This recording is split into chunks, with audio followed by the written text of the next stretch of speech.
Before we officially begin, I would just like to ask everybody to please silence your cell phones. In fact, I'm going to double check that I've done that. Okay.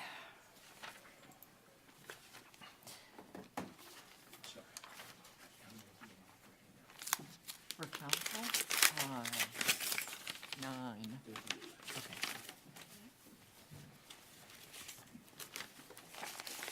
Okay, welcome to everybody who has come here in person. This is our regular Brevard City Council meeting. And I also welcome everybody that is watching us live on Facebook. At this time, I'd like to introduce everybody who is sitting up here. On my far right, we have our city attorney, Mac McKellar. Next to him, we have Councilman Lauren Wise. Next, we have Councilwoman Pamela Holder. Then we have Councilman Mac Morrow. I'm Mayor Maureen Kopoloff. To my left, we have our city clerk, Denise Hodgson. Next to Denise, we've got Mayor Pro Tem and Council Member Gary Daniel.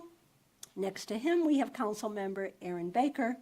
And on my far left, we have our city manager, Wilson Hooper. At this point, I would like to ask Pastor Andrew Crimmins from St. Timothy's United Methodist Church to please come forward and give us the invocation. Thank you, Pastor Andrew. Thank you, Mayor Kopoloff and council members for having me this evening. I'd like to offer a prayer that is not my own this evening. It comes from the great-grandfather of one of my parishioners. He was a Methodist minister, James Montgomery, and he served as the chaplain to the U.S. House of Representatives for nearly 29 years. And so this is an invocation that he gave nearly 82 years ago on February 17th, 1942, for the House of Representatives, which would have been just 2 months after Pearl Harbor. Wow. Let us pray. Heavenly Father, bless us with a clear vision of the paths of honor and duty, and help us to choose them at whatever cost. We pray Thee to visit our souls in that which has called us to this service, and may we be faithful to our tremendous responsibilities. Out of a valorous faith springs zealous courage, and the peace into which it flows becomes the ever-living fountain in the trusting heart. You are the bread of life, the soul's nourishment. You are the water of life, the soul's cleanser.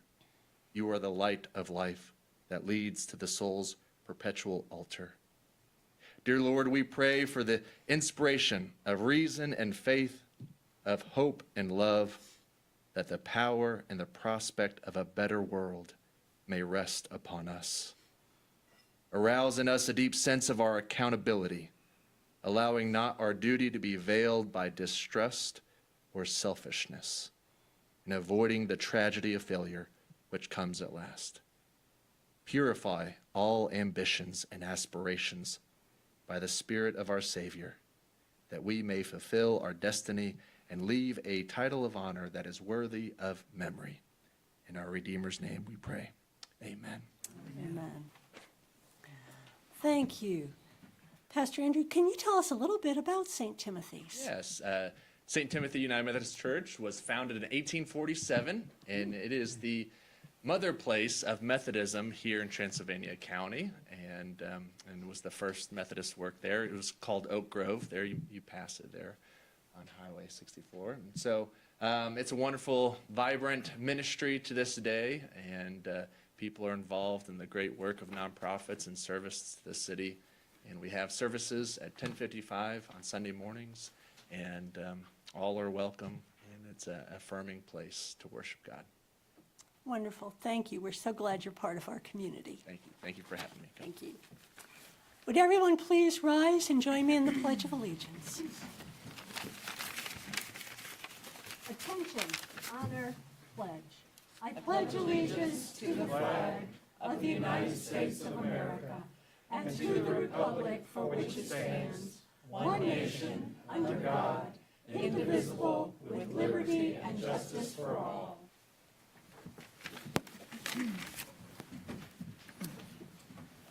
Okay, Madam Clerk, do we have a quorum? Yes, Madam Mayor, you have a quorum. All members are present. Okay. Council, you've got the draft agenda. Do we have any proposed modifications to the agenda? Mayor, not a modification per se, but a addition to the record. I want to draw your attention to a document that was left at your place. This is a copy of the city's contract with Heart of Brevard to inform the two Heart of Brevard presentations that you're going to hear shortly. Okay, thank you, Mr. Manager. Do I have a motion to approve the agenda? Second. All in favor? Aye. Opposed? Agenda is approved. Council, you got the minutes of the February 5th, 2024 regular meeting. Are there any corrections or modifications to the minutes? Do I have a motion to approve? So moved. Second. All in favor? Aye. Opposed? Minutes are approved. At this point, we will have public comment. The public is invited to speak during public comment at this time on any topic unless it is a public hearing item on the agenda. Okay. Anyone who wants to speak must register with the city clerk, which is what the sign-up sheet is. When it is your turn, step to the podium in front of City Council. State your name and address clearly. Limit your comments to 3 minutes or less and avoid repetition.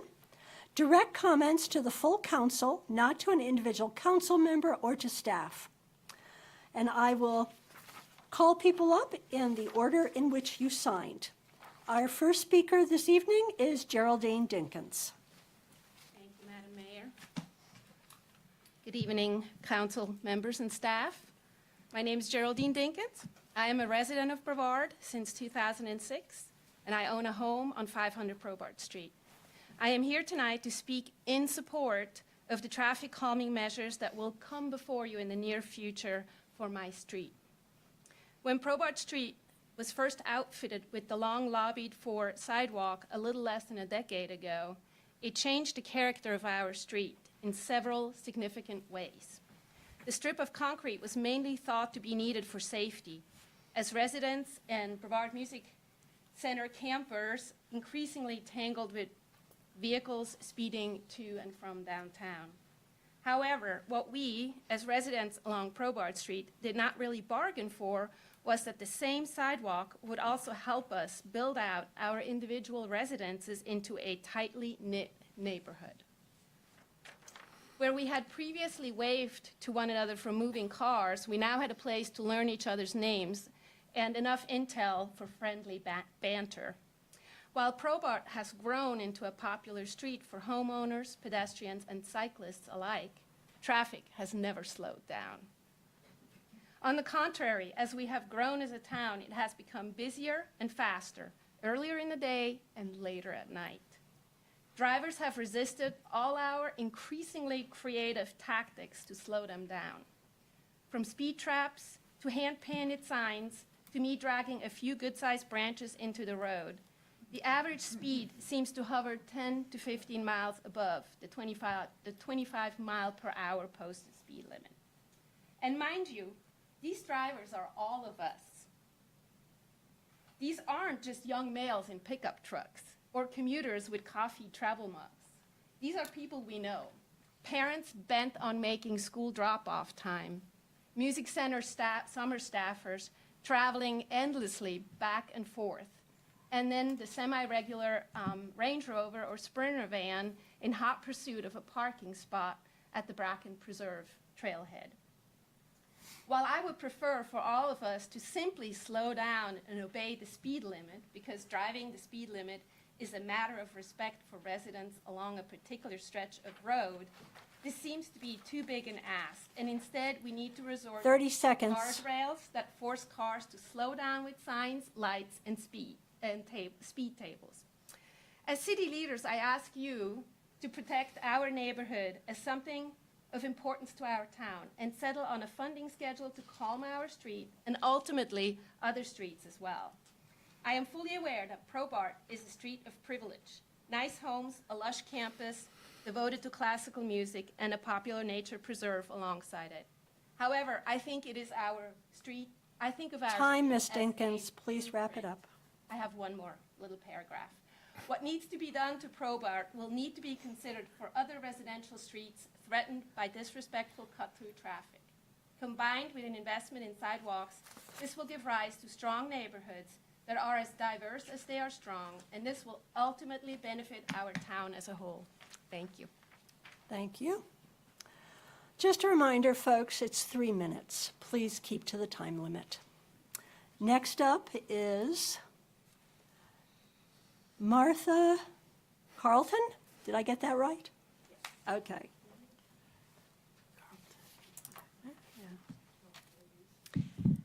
Hello, and thank you for giving me the opportunity to speak tonight. I'm Martha Carlton. My husband, Greg Carlton, and I have been residents of the city of Brevard for 14 years. He wanted to be here tonight, but is out of town with his work. We are homeowners and business owners in downtown and believe it to be one of this local area's greatest assets. We are concerned about the project between the city and the Brevard-Davidson River Church for several reasons.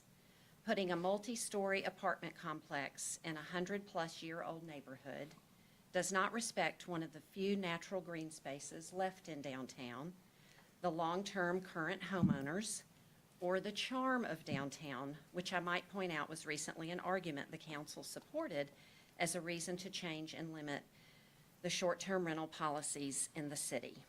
We would like to see more projects that encourage home ownership in our area for hardworking young families that want to stay here long-term but struggle to become homeowners because of current prices.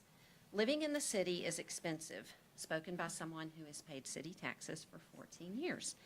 And there are many buildable areas just outside the city limits that would still be close to downtown and more affordable when looking at a long-term budget. We believe there are better options, and this is being driven by the fact that the church has considered giving the land to the city. Something to consider is, do we want to actually help young families, or do we want to keep them in the rent cycle, never being able to save enough to buy a home because of their rent cost? Being a business owner downtown, I can say that all of my employees are much more concerned with the lack of parking and what's been done recently to worsen that issue instead of fix it than they are downtown housing. All of my employees are in the retail, worker, hourly income bracket, and the ones that need to rent a place to live have not had any trouble finding a place to rent close to work. When we as neighbors think about the ramifications of the traffic alone, a 60-unit building will impose on our neighborhood, we are distraught. That could be well over 100 automobiles coming and going and needing parking spaces. There are a lot of children in our neighborhood. Safety is definitely a concern. 30 seconds. But my greatest concern, I would say, is not knowing who has the correct narrative and the uncertainty that creates. The confusion seems to be coming from a lack of communication between the city, the church leadership, the church members, and the homeowners that this project will affect. Depending on who you talk to, what is going to take place on the land varies. After talking to several church members, Time. what they were... Ms. Carlton, I've please just got- wrap it up. I will wrap it up. I will yield my time for her. What they were told was being considered, the church members were being told that what was being considered was 7 to 8 affordable homes for families of teachers, police officers, and others in that income bracket. And what is being discussed at city council meetings, 60-unit multi-level apartment buildings, are two very different concepts. We believe having more rental units would not contribute to the stability of a downtown community as much as the investment of affordable home ownership would. Thank you very much for your time. Thank you. Okay, the next person is Marjorie Lillard. Good evening. I'm Marjorie Lillard. My home is 79 Franklin Street. I'm here this evening to discuss the potential housing development on the Davidson River Presbyterian Church property. My neighbors and I were visited in December of 2022 by a member of the council and the pastor of the church to be informed that this property was under consideration for workforce housing. At that time, we were told that we would be kept in the loop as the project developed. This has not been the case. Any information that we now have about the property has been discovered by us through research and coincidence.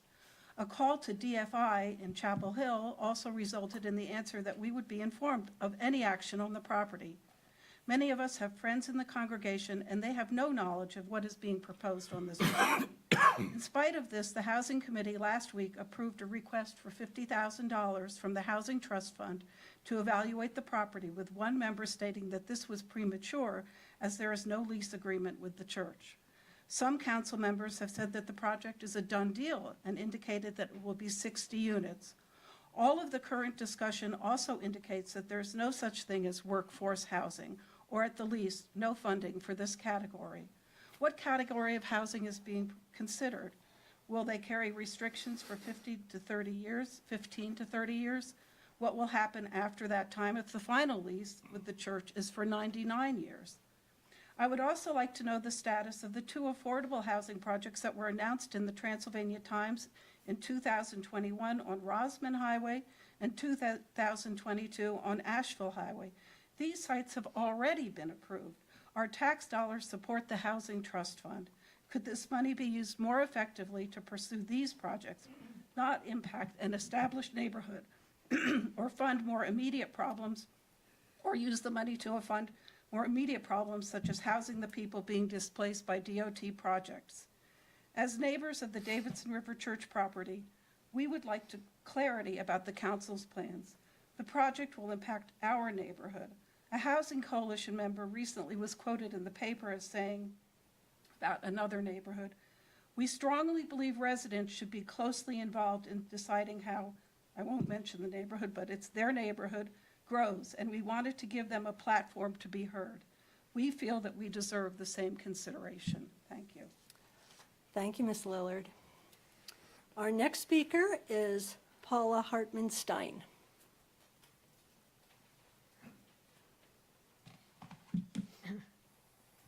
Thank you, City Council, for allowing me this opportunity. I'm Dr. Paula Hartman-Stein. My husband and I live at 249 Pine Mountain Trail, and I'm here to speak a bit about the age-friendly community network that I'm advocating you vote for. I've worked as an adjunct professor of psychology at several universities in Ohio and more recently taught at Brevard College for 1.5 years. But my primary profession is that of a clinical geropsychologist, which means I specialize in working with older adults and late life families. Well, as my husband and I have become older adults, and we have a millennial son, we moved to Brevard about 3 years ago. Why? So we could live in a community that appears to be age-friendly and has health-conscious features. It was Blue Zone's designation back then that was a major factor. I like living in a smaller community with more green space, less crime, less commotion, less traffic.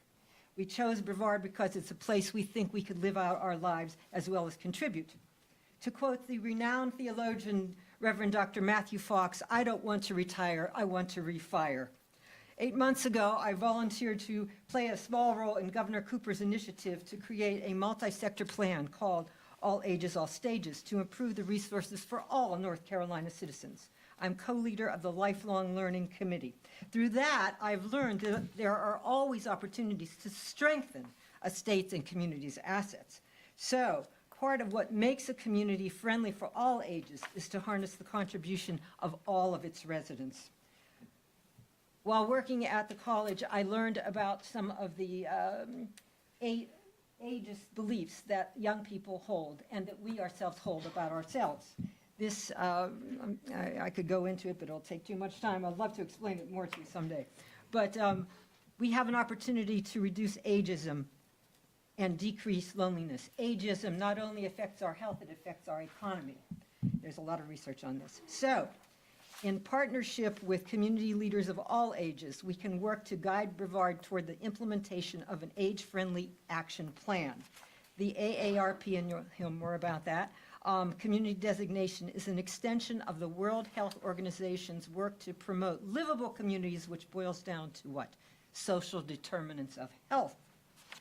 While we have many areas of strength within this community, There are so-called 8 domains of livability that the AARP has identified. There are areas where we can grow and become state and even nationwide leaders. Let's make Brevard known for more than its waterfalls.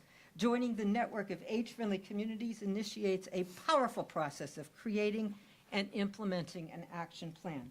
I'm all in, and I hope you will vote to proceed in applying for this designation. You can count on my support, and I thank you very much. Thank you, Dr. Hartmanstein. Our next speaker is Patricia Rinkle. I'll take 1 minute, 30 seconds, thank you. Yes, I also live neighboring the Davidson River Presbyterian Church. I'm going to take a different angle. First and foremost, yes, it's going to impact our neighborhood tremendously.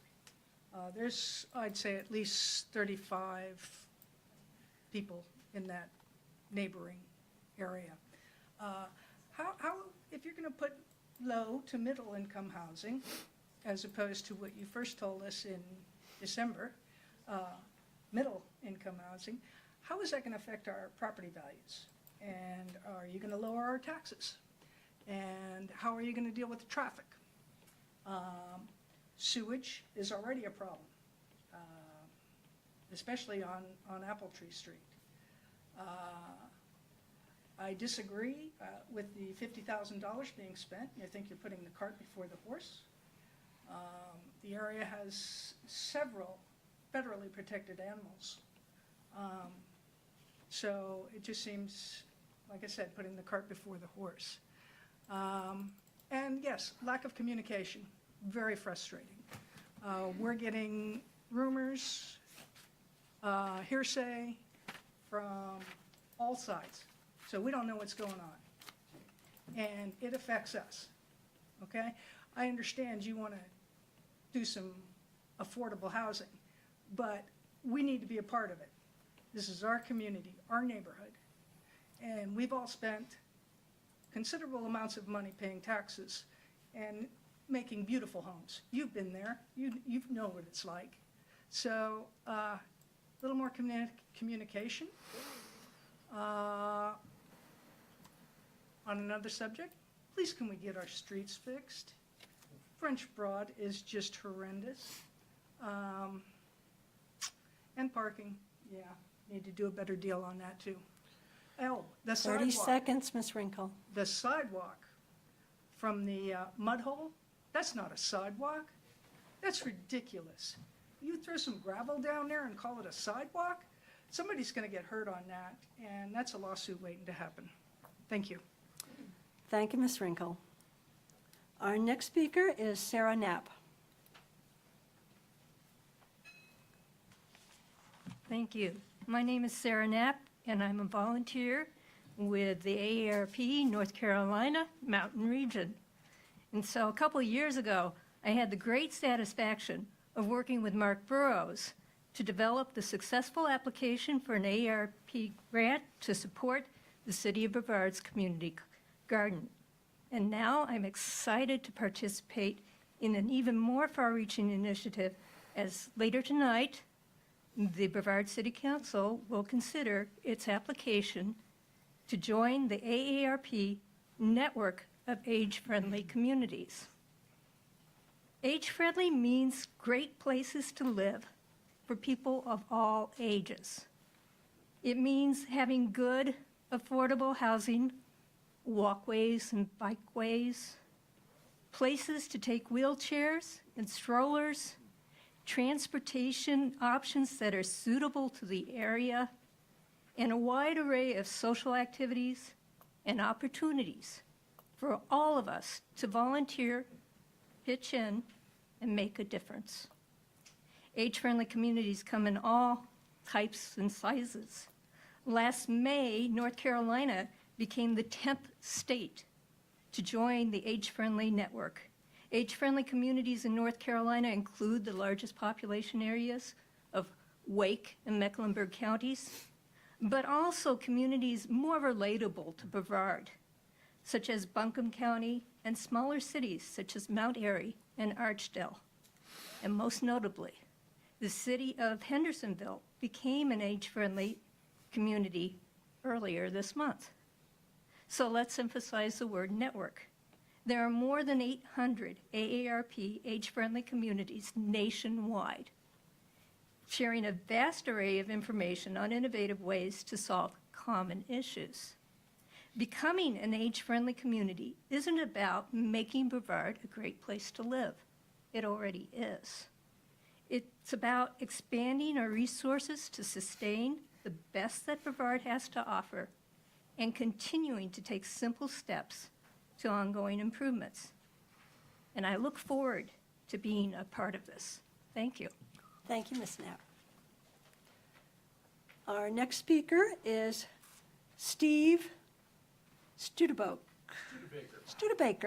You should write clearer, Steve, so I can read it. Not only that, I hope everyone got a copy of this. If not, I've got a couple extras. We have copies of it? All right. Oh. And I will not read through it because you can read just fine. Honorable Mayor and esteemed city council members and staff. I will not repeat what the people have said already.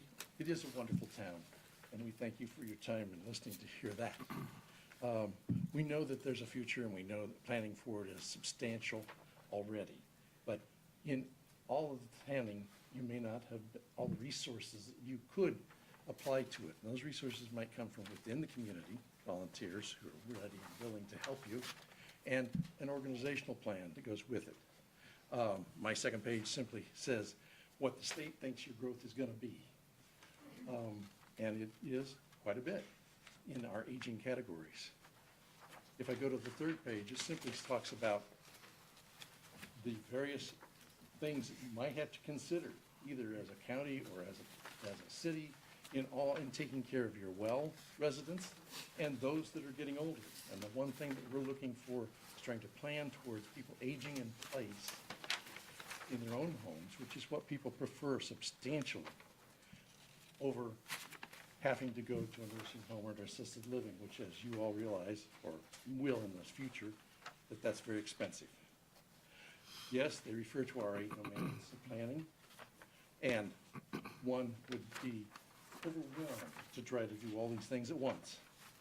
So what age-friendly communities allows you to do is to have a process by which you can establish which things you think are most important and help identify those with your volunteers, bringing the needs to you, identify which organizations may have already got sidled up to those needs, and help them to cooperate with one another to cover those needs. How do we get that done? How do we think about that? How do we make it happen? That is what Age-Friendly Community Network helps you do. I would simply draw attention to the next to last page, which describes the organizational structure of Age-Friendly and how you can participate in it, and talks about the process the volunteers need to be engaged in to make all of these things happen. And lastly, the last page presents a discussion of collective impact. And what I will let you read about on that first page, which we presented to the AAAs. 30 seconds. Thank you very much. We presented to the AAAs, like Land of Sky. You're a member of that AAA. If you're not familiar with it, we're happy to describe it, but that's the source of funding that comes through to you in the county for all age projects. And they are highly endorsing of this and eager for it to happen fairly wide across our AAA in the Land of Sky. And the people that helped present with me to the AAA convention that happened in Asheville recently, where 500 people had standing room only to listen to how this is done. And these people in this contact list are ready to come forth and be of help to you. Their communities have been established in this program for up to 10 years and very successful at making it happen. And we look forward Time, to Mr. participation. Studebaker. Thank you. Okay, and our next speaker is Dawn Ellis.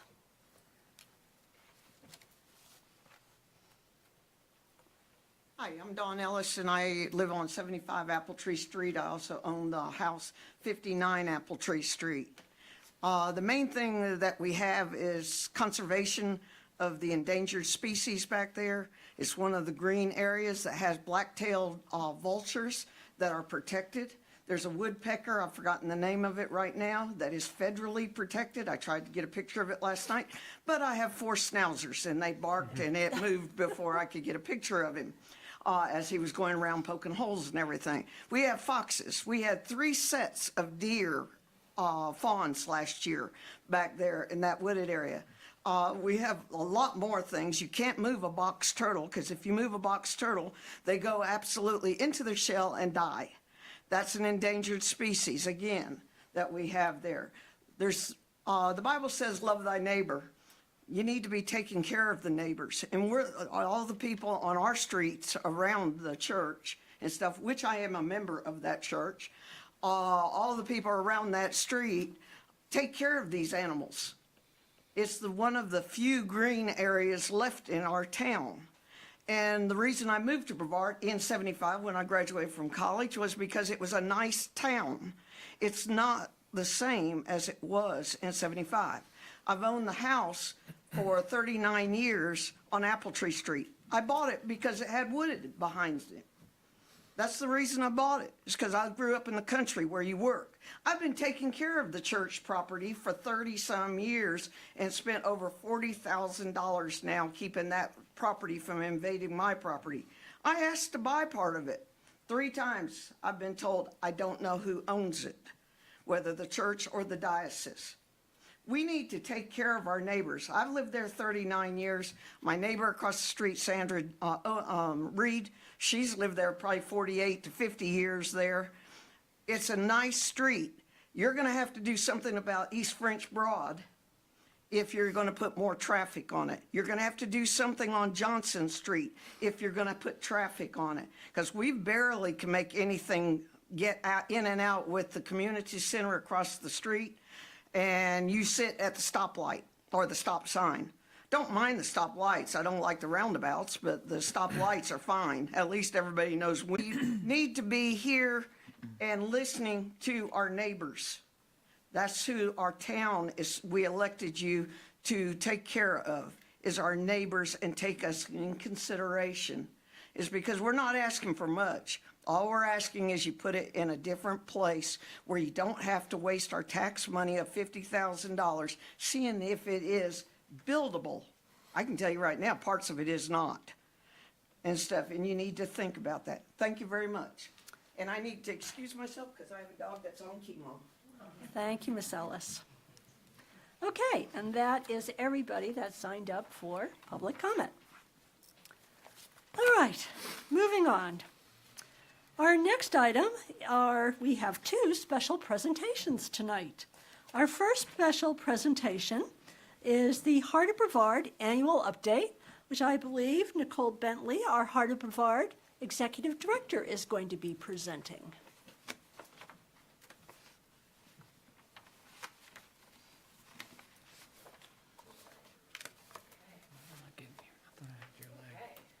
Good evening, Madam Mayor, members of council. Thank you all for letting us be here tonight.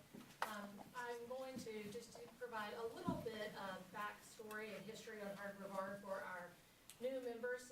We typically provide this report to council in October as part of our community development report and requirements that the city manager mentioned earlier and is before you. But knowing we would have new council members, we decided that we would delay this. This report is for fiscal year 22-23, and these results came from our economic impact survey and needs survey that was conducted in June of 2023.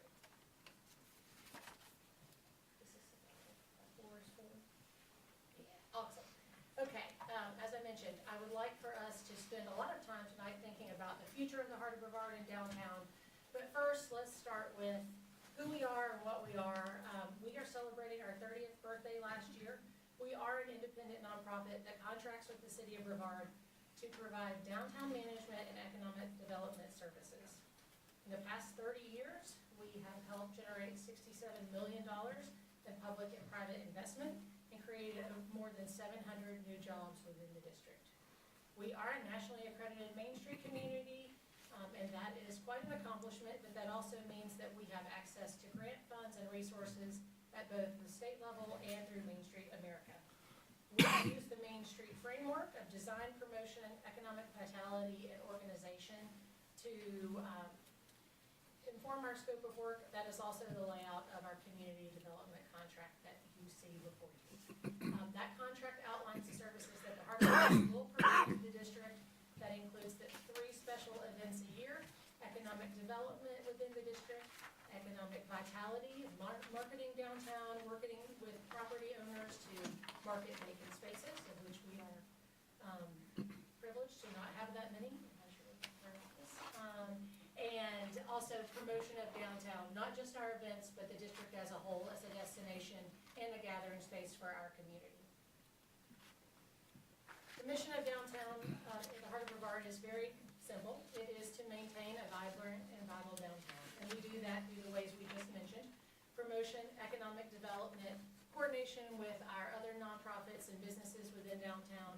And really, we want to make sure that downtown is a place for our community, for both schools and visitors. Who are we? We have 2 professional staff members who are guided by our board of directors. Those board of directors are comprised of downtown business owners, property owners, and residents, as well as 2 appointed members from the city of Brevard and the county. We have a lot of volunteers. I'm just going to take this moment, and I'll probably say this multiple times tonight. We cannot do what we do without our volunteers. And you can see we had over 2,000 hours in volunteerships last year. And that's just so impactful for this organization. It allows us to do the work that we do every day, and it allows us to put on our community events and keep those free to our community. We represent over 300 business owners, property owners, and residents. How are we funded? We are funded through a mix of private and public investment. Over the past few years since I've been in this role, we've worked really hard to diversify our funding, looking at grant opportunities and other income at events. As we all know, inflation is real, and that is impacting our operating budget, specifically around our events. It is important to our organization that we keep our events free and open to our community. We would not want to move to a place where we have to ticket those or sell, admission prices. So for us, this is really important for us to diversify our funding, and looking forward, we continue to find creative ways to revenue. As I mentioned, our economic impact survey is part of our accreditation process through Main Street America, but also it's a really important tool for us to gauge the economic health of downtown, and to have some tools in our toolbox when we work with grants and other reporting functions that are important, not just here, but with our partners at North Carolina Main Street and other grants that we apply for. That survey has about 20 questions that we ask downtown businesses. You see a fund review here for the year, over $6 million in public and private investment. Also want to show that we gave out $58,000 in small business grants last year. And the volunteer hours that are represented here are just those who truly volunteer with our organization. That does not include our committee or board members who volunteer their time. And that's a pretty astronomical number that we're very proud of. More information about the district and things that I think are just important for you to see. Again, $58,000 of grants that we awarded to downtown businesses. We received $35,000 in grants last year. We helped expand or rehab 24 buildings. We helped improve 6 facades through either awnings or paint, possible signage. We continue to have great number at our events despite weather, and our promotion of downtown has grown. We have almost 10,000 followers on Facebook, so if you guys want to give us a like, I think we're like 100 away. And that's quite a growth, because when I started this role 4 years ago, we had 600 followers on Facebook. So we do have a really large reach, and our social media promotion has been great through COVID, because we were able to reach a wide audience when plans were changing every minute, and that has really continued to grow since then. I want to take a moment just to highlight the $58,000 in grants funds that we awarded last year to 24 downtown businesses. Those came through a variety of projects that were beautification projects meant to enhance the downtown district. That was signage, pressure washing, painting, as well as some additional planting and seeding. Could not put them all on here, but these are some great examples of this. And these are funds that we budget for annually. Last year, we were able to double our grants in terms of awards to downtown because we received a $25,000 grant from the Duke Energy Foundation to help match that. So, now let's talk about our needs survey. The needs survey is very important to us as this represents our businesses and their priorities that help shape our strategic goals for the year. This is also part of our requirement and our community development contract with the city. One of those questions, the economic impact of downtown events. As you can see, we've got Mr. Nutters here, our friendly squirrel. 44% of respondents said that they were positive. 35% said they were negative, 11 were neutral, and 10 said it did not apply to them, likely because they are either residents or on the second floor. With each question, we have comments and the availability to comment. We have some business owners who believe that we should have events downtown without street closures and without vendors in front of their business. And we have others who wish we had an event every day of the week. So as you can see, this is pretty divisive. And this is important as we look forward at the other survey responses, because for this, it's very 50-50. And I think it varies from block to block and business to business. But as we start to look at some of the other survey results, you'll see that there are stronger messages that come out. We asked them their top 3 business challenges. Parking, always a popular response. I would like to note that in this survey specifically, they mentioned that parking enforcement or lack thereof, as well as signage that would indicate ways to parking lots, whether they were free, whether they were paid. That was the comments that came up multiple times. Of course, parking challenges are always identified, but those 2 themes emerged. Deferred maintenance was listed a lot. Downtown sidewalks, weeding, wayfinding, employee retention and attraction, affordable housing, and then inflation was also listed on that survey response. We asked them what benefits they'd like to see from the Heart of Brevard in the coming years. Advocacy was the #1 response at over 42%. Next, they wanted more marketing and enhanced business promotions. Those are not downtown events, those are more collaborative marketing, billboards, ads in target markets, and ways to promote the district as a whole. Some asked for networking events, and others asked for educational events around business loans and ways that can help enhance their business and grow within the district. The last question, we asked them to rank the following services for the Heart of Brevard district based on the #1 priorities they have. Long-term planning was the #1 response. We had 181 responses to this specific question, and 86% of them asked for long-term planning or big picture items. Comments that were tied to that were access to public restrooms, as well as planning for parking management, parking enforcement, and I think that was it. Enhanced maintenance. 80% of the respondents valued that as the second most important priority for them. Business support, I mentioned that already multiple times, but grant resources, small business resources, and economic development and attracting new businesses to downtown was very important to them. Business promotions, again, that is ads and ways to really market downtown as a whole and not an individual business. Downtown communications. I have heard from a number of business owners and property owners that communicating to them about issues that are facing downtown, as well as changes, meetings, and things that might be impacting them is very important, and we have certainly ramped that up in the past year. Followed closely by advocacy for those same issues, 40%. Mobility enhancements, that included ADA accessibility, but also bike racks and other enhancements for downtown. Special events here was ranked second to last at 27%, and then capital improvements were last. We work very closely with the city, and they're our closest partner, and we like to believe that we're a pretty close partner with the city. In the past year, we've worked really hard to address those items in the previous slide through communication and advocacy with the Main Street Streetscape Plan, as well as the social district implementation. And we'll continue to do so. And we have other plans for projects in 2024, which include keeping that momentum going for advocacy and communication around the Times Arcade Stormwater Project. We are working on an employee parking initiative that would help to address the parking needs in downtown. Obviously, there's not a silver bullet for that, but we believe that there are a lot of creative options that we could provide to downtown businesses. The 2023 walkability assessment, which you will hear about after me. The district, which is our social district promotion and management. We've worked really closely with the city for the past year on that, and we'll continue to do so. And then we also have goals of continuing to expand our downtown holiday lighting.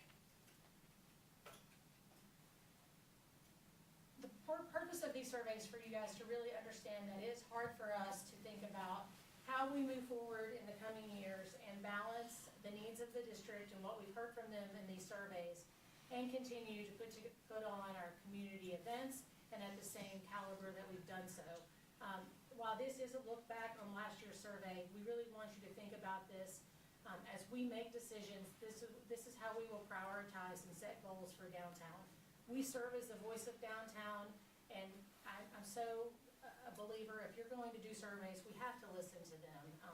And in some of these things, it's, pretty lukewarm, but I think the needs survey is very, very telling of what the district would like us to focus our times, tools, and talents on in the coming years.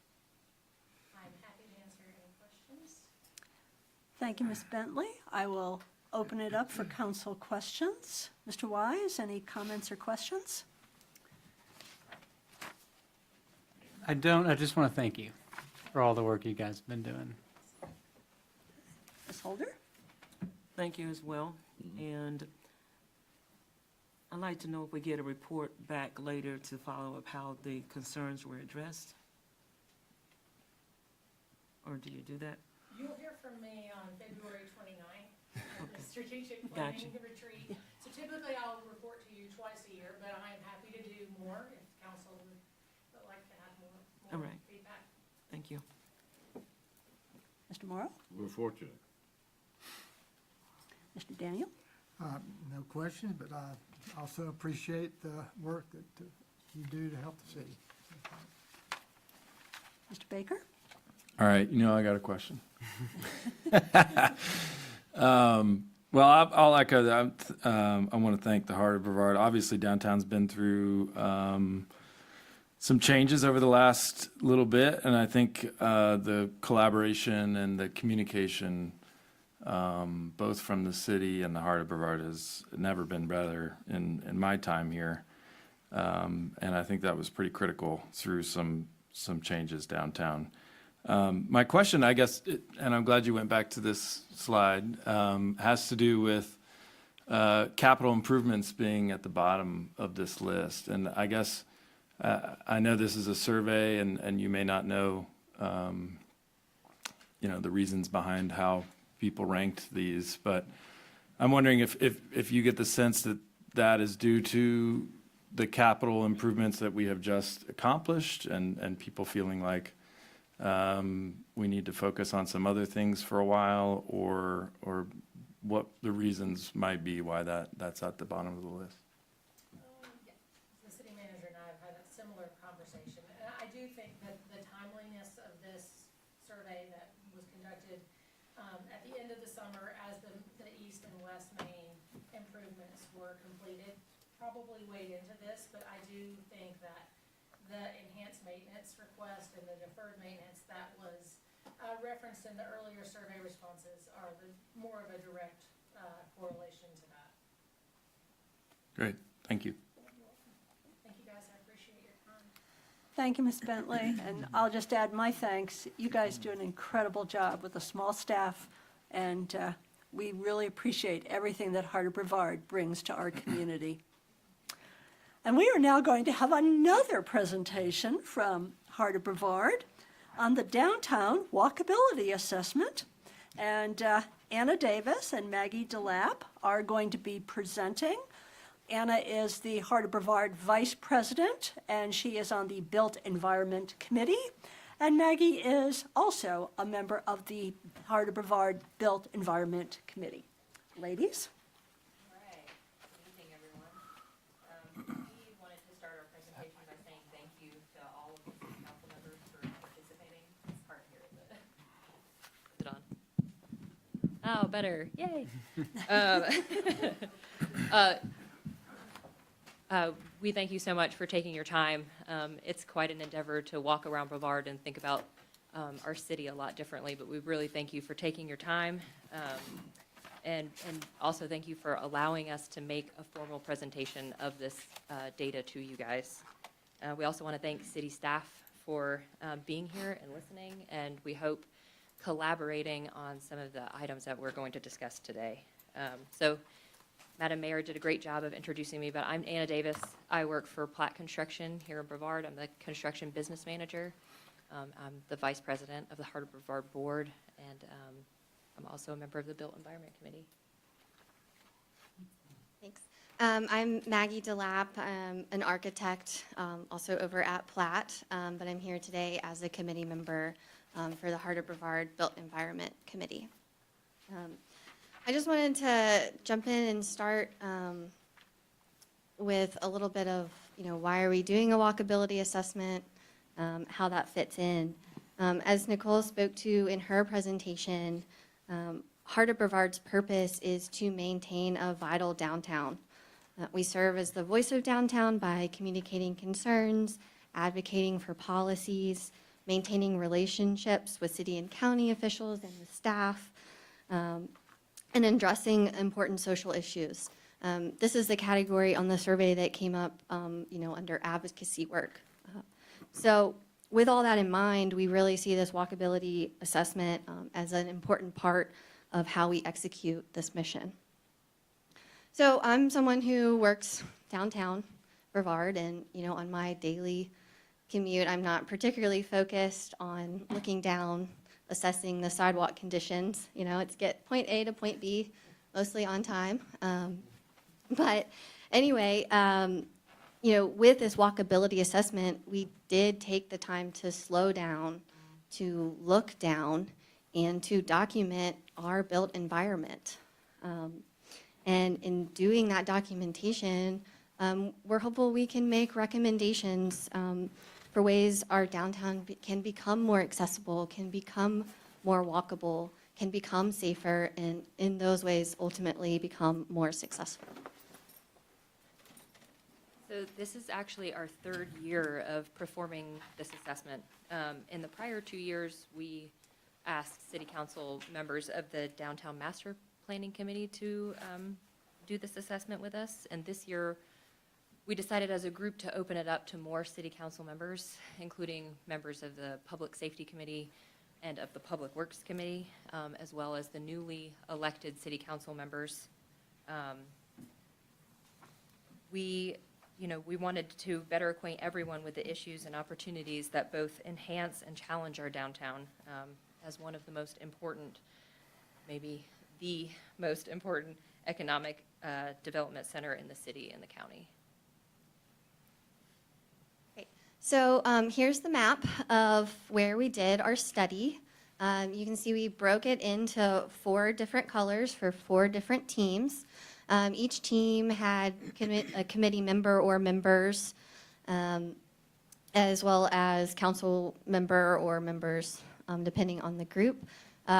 Nicole, our executive director, was also part of one of the teams. Madam Mayor was on one of our teams. So you can see we divided it up here, but we also extended it beyond the Main Street district. And we did that intentionally to try to capture the entryways into downtown, as we felt that that was also an important aspect of understanding the walkability of Brevard.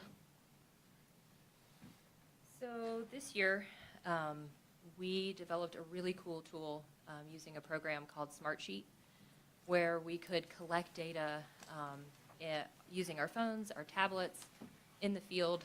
We did less handwritten notes and manual data collection. So this was much easier to then report on and generate this report that you have in front of you today. It's quite an exhaustive list of findings. We're only going to discuss a few of them today, so don't feel like we're going to be here all night. During our walkabouts, the teams were asked to use both subjective and objective criteria in order to determine whether something was a safety issue or a trip hazard. Subjective criteria being, your actual human experience, and objective is using your knowledge of best practices. We're able to take photos and in some cases actually geotag the locations of these findings.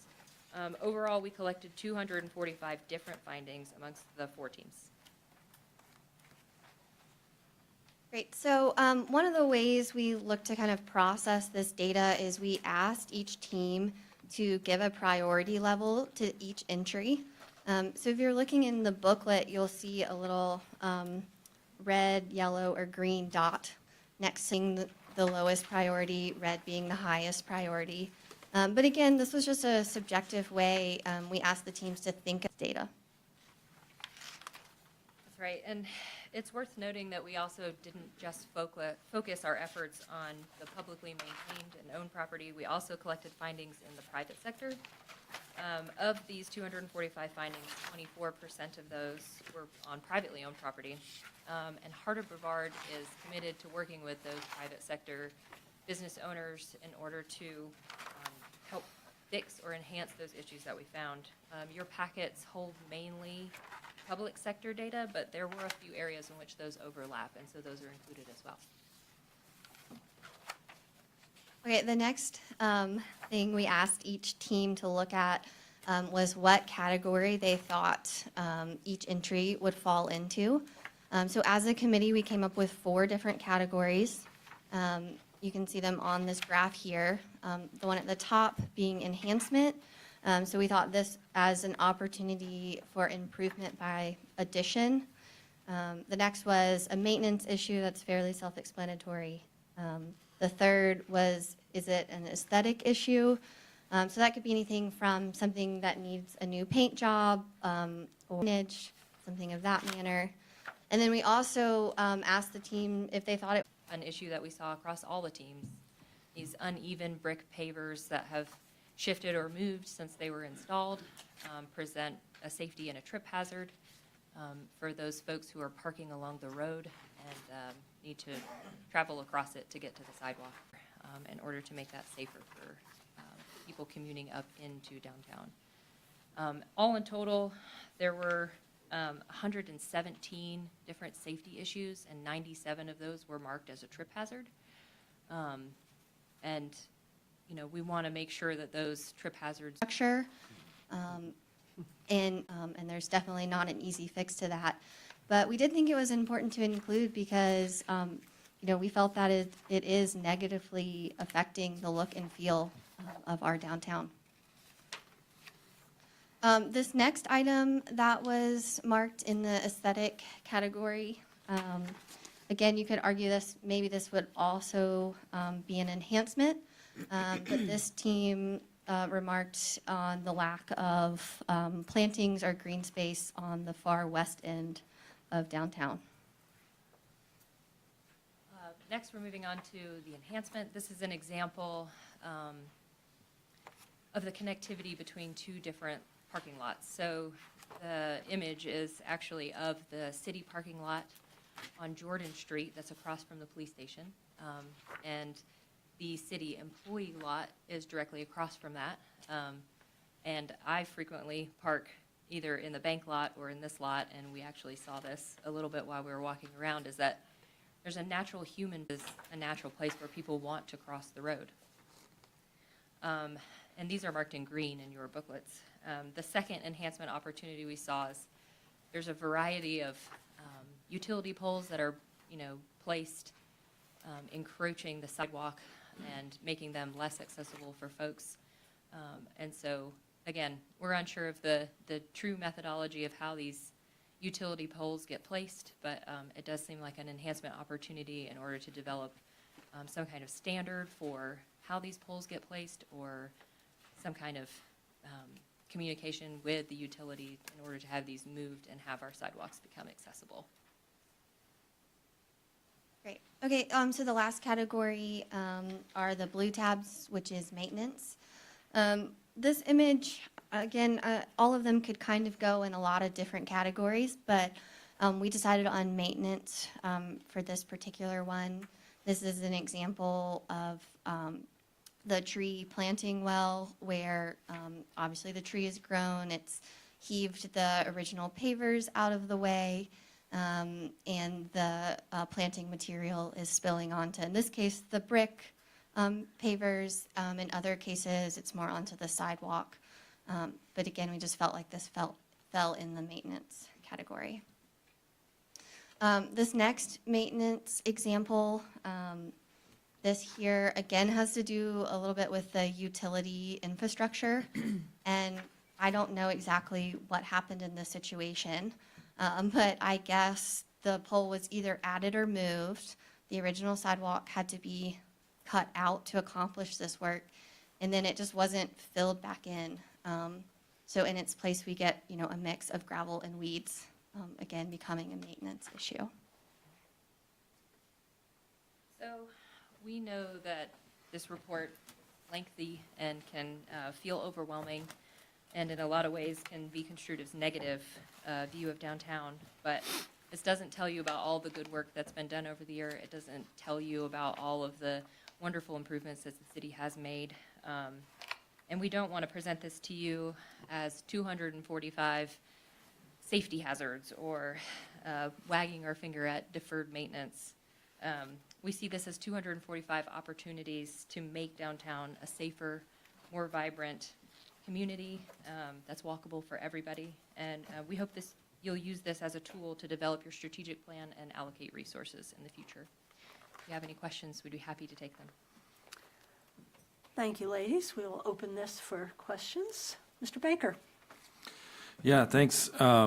This was my first time participating in this, and it was certainly eye-opening. I think what you said about, how often we're all in downtown, but we don't often, take a second to actually stop and look around and notice the little things that we usually just walk right past. So it was certainly eye-opening for a number of reasons, but I think it's well worth doing.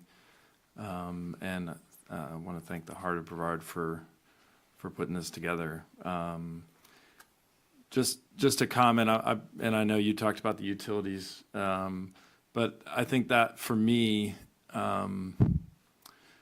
was maybe the biggest opportunity I saw for collaboration with some people that I don't feel like we have a good enough rapport with, which is the folks actually doing the work on those lines and installing those poles, because just the number of issues makes it pretty clear that there just hasn't been any communication, or there's definitely a lack of understanding between the city and downtown and the Heart of Brevard and those utility companies. So we could certainly follow up tomorrow and fix all of those things, but it's obvious to me that there's a much bigger issue going on, and even if we fixed them tomorrow, they might put a pole in the middle of a sidewalk again, which is very confusing. But I just all that to say that I think that's one particular spot for follow-up that I think as a city, it's obvious we need to get a little closer with those utility companies and figure something out for the future. But thank you so much. Yeah. Mr. Daniel. Yeah, I've done this a couple of times, and the list is pretty much the same list every time. So I think, obviously, we need to keep hitting this nail on the head. This work needs to be done. We need to find the resources to address a lot of this. And I would agree, the one big change that I saw in relation to what Mr. Baker's saying is I'll just say it, it's Duke Power's work is sloppy in downtown Brevard. I was amazed at some of the things that I saw that they've left. And so that's a concern, and that to me is new. That's not something that has happened in the past. So, but again, thank you for organizing all this and collating this and all this. Thanks very much. You're very welcome. Mr. Morrow? Yeah, I agree. It's a challenge with the utility company and Duke Power. And I think they might even like to know that the mill's been gone off of Gaston Street for 40 years. And those transformers are just sitting there, not being used. Ms. Holder? Thank you. I'm glad I was not the one who had to put that report together. As we were out there walking, I was like, how is this going to happen? My brain was everywhere. You guys did a beautiful job. Thank you. And so I guess with what Gary Daniels said, with this being the same list, what is the next step to move forward? I mean, Or- I think, Is that money? but, Okay. Oh, well. It's all about the Benjamins. I think our hope is that maybe this time we've presented it in a way that's more useful to you, that you can look through them, you can tab the items, and you can make the budget allocations Accordingly. to address some of the issues. Okay, that helps. Thank you. Mr. Wise? As you have done, I have sat in our office at Platt and stared at wonder at the utilities at Times Arcade. It's really a tapestry of Duke's prowess at running power lines. So if you haven't seen it, come by and join us. It's really amazing. Power poles leaning sideways, all sorts of transformers on hooked up wires spliced in midair. So I'm glad we identified that. And I think it's, although this is an amazingly comprehensive document, it's great to have a breakdown, because obviously we won't be able to tackle all of this, but now we have a really great catalog of that. And I do think focusing on, I know in the neighborhood where I live, they replaced power poles that were in the middle of the sidewalk with new power poles in the middle of the sidewalk. And things like that, which are funny to say out loud, are disheartening, because there's a great opportunity there to improve the neighborhood. These sidewalks, and this plays in a little bit to the ARP age study, we need these sidewalks to actually travel. And so to make that more difficult doesn't make a lot of sense. So thank you, thanks the Heart of Brevard for all this work. Thank you, ladies, and this is perfect timing because, of course, we are going into our strategic planning conference next Thursday. So thank you for a wonderful report, and it was, of course, always a pleasure to go out for my third or fourth time on this. Thank you. so much. All right, moving on. Our next item is a public hearing on the proposed amendment to the City of Brevard Unified Development Ordinance, Chapter 16, Planning Board's Role in Zoning Map Amendments.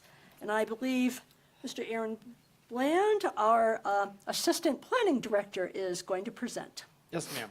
So this is a city-initiated text amendment that would amend the planning board's role in zoning map amendments, commonly called rezonings. So if you'll recall, during the process expanding the downtown overlay district a while back, it was discovered the UDO does not grant the planning board the authority to forward you a recommendation on zoning map amendments that enlarge the proposed area. And council instructed staff to initiate a text amendment that would provide them that authority. So the concern with granting them that authority has always been that the people who are now included in a rezoning might not know that they are included in a rezoning. Typically, rezonings are initiated by a property owner, and then they know that they're up for a rezoning.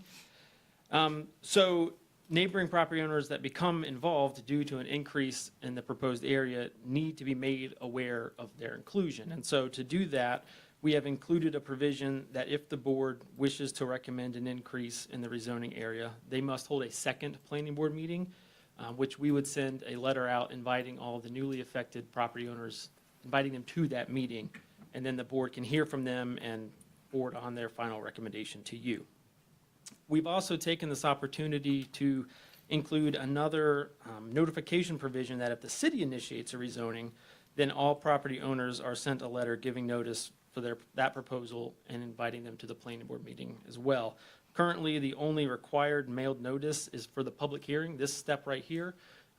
That won't change, but we're just adding it for the planning board level when it's not initiated by the property owner themselves. Because again, if they initiate it, they know what's happening, they know about the planning board meeting. But we want to let people know about that meeting, that step in the process, if they're not already aware of it. The planning board discussed this at their January 23rd meeting and unanimously recommended approval, and they also forward you the attached statement of consistency in accordance with state law. And this is for public hearing purposes only tonight. We're not requesting any action, but I'm happy to answer any questions. Thank you, Mr. Bland. I will officially open the public hearing. No one signed up to make comment during the public hearing, so I will officially close the public hearing. I will open it for any questions that council might have. Mr. Daniel? I have no questions. I think it's pretty clear. Mr. Baker? Yeah, I have no questions. Mr. Morrow? Yeah, I have no questions, and I'm in the sense that there's no real urgency here, and since we've got the work underway with our consultants, so I think we'll have more to say about it as we go forward. Ms. Holder? I don't have any questions, thank you. Mr. Wise? No questions, thank you. Thank you, Mr. Bland. Thank you. Moving on, the next item is the consent and information agenda. The following items are on this. Number 1, the tax settlement report for January 2024. 2, the report of unpaid taxes and authorization to advertise. 3, the budget amendment, the Governor's Crime Commission grant. 4, budget amendment, French Broad Community Center roof. 5, the NCLWF grant application, design plans for Tannery North Stream Bank restoration. Do I have a motion to approve the consent agenda items? So moved. Do I have a second? Second. All in favor? Aye. Opposed? Consent agenda is approved. The next item is unfinished business. The first item is the additional proposed rezoning expansion of downtown development overlay district. And I believe, once again, it's Mr. Bland. Yes, thank you. Just going to get the map back up here so we can discuss it if we need to. And to remind you, you held a public hearing regarding this proposal on February 5th. And the proposal is summarized on this map here. The current downtown overlay district is in the green hatching. There was a proposal by the planning board to include what's in the yellow. At the time, we expanded it to the north. They also included the College Plaza property and then everything between Broad and Caldwell Streets to the south down towards Oakdale. And then at the council public hearing, it was discussed to widen that to both sides of all properties fronting on both sides of each Caldwell and Broad Street. So that's what's in the red. When the planning board reheard this, they amended their proposal or their recommendation to include the blue outlined area, which still includes College Plaza, but does not include both sides of Broad Street. One question raised by council at the public hearing meeting was the number of structures in the proposed area that is already compliant with the Build 2 line. There are 27 buildings in this area, and the buildings on these blue properties, it's 8 buildings, already meet that standard. So they're not necessarily any patterns or anything there but that's where currently complying buildings in the proposed expansion area lie. You also, in your packet, have some input from the Transylvania County Board of Commissioners. They discussed this at their meeting after the public hearing, so they weren't able to submit their comments at the public hearing meeting, but they are in your packet for this meeting. We are requesting a vote tonight, and I'm happy to answer any questions. Do I have a motion regarding this proposal? I move we deny the application. Do I have a second?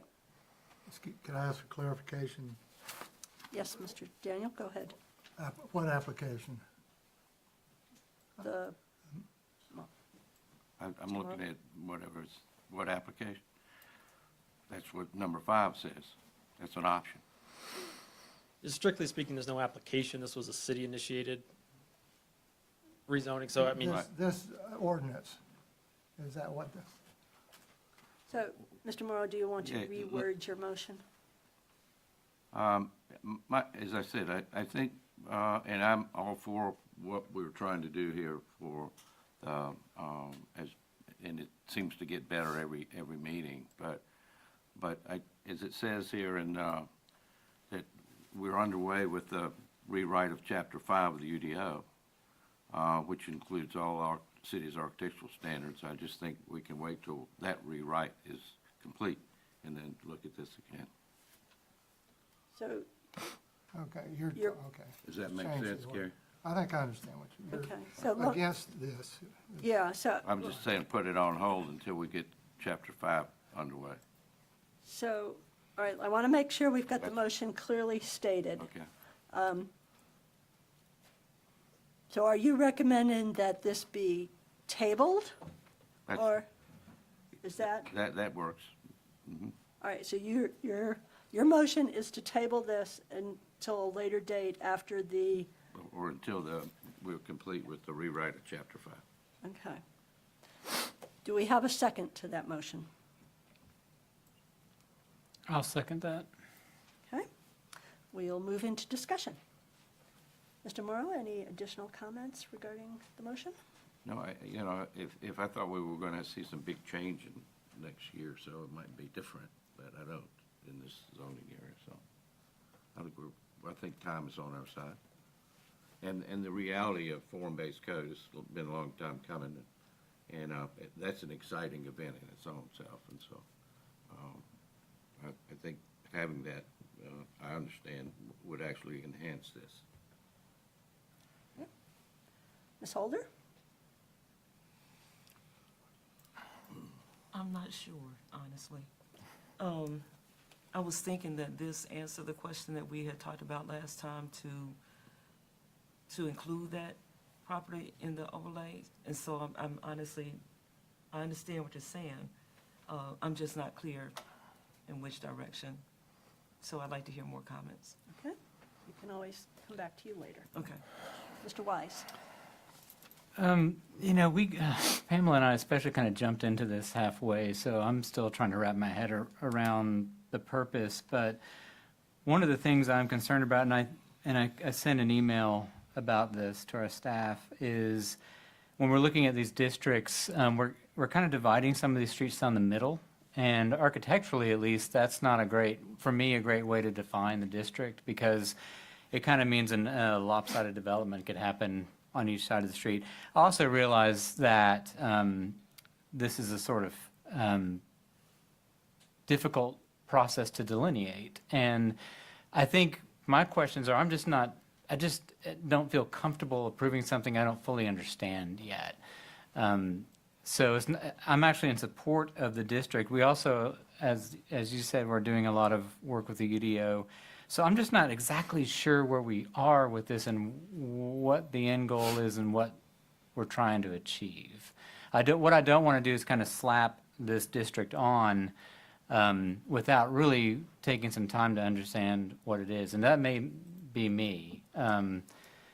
But my thoughts and comments about how we really delineate this, how we really define what the streetscape is going to be at the edges, are the ones that are really kind of keep me up at night. Okay, thank you. Mr. Baker? Yeah, and I'm sensitive to both of the points that were made, just misunderstanding, and also the fact that the form-based code project is ongoing. But in my mind, we're talking about, the overlay district it sounds fancy, but really there's one single rule in the overlay district, which might be a record for any of our districts, or two, two. And that's, well, Aaron, why don't you tell us what those two rules are? the main one is that new buildings, brand new buildings, not additions to existing buildings or anything like that, have to meet what's called a maximum setback, or build-to line. They have to be built within 12 feet of the right-of-way. The intent there is to have them closer to the street and sidewalk, which is a more pedestrian-scaled, kind of human-scale friendly development pattern. The only other requirement has to do with live-work units and where the business is located in the building. Not nearly as important. And so then that just sort of becomes a discussion of where exactly do you want to ensure that feeling of downtown to be built. And the project that's been mentioned will likely have recommendations for this district and perhaps where it could also be applied to, if you wanted to wait for that. Makes sense. Right, and I understand that, and there might be additional rules that come out of, or guidance that comes out of that project that's ongoing, but in my mind, and in my opinion, that doesn't change, that would not change my opinion and the recommendation from the planning board who has studied this, that this is the correct area for that setback to be right on the right-of-way. And I think, again, I've mentioned this at previous meetings, but the new construction that is on East Jordan Street, the townhomes, I think is the perfect example of why this is important. Those front doors are very close to the sidewalk, and the feeling of Jordan Street has changed tremendously with the construction of those buildings, and in a positive way, because the alternative is you have a building that's set way back into the lot, as it is on Asheville Highway, for instance, or other places.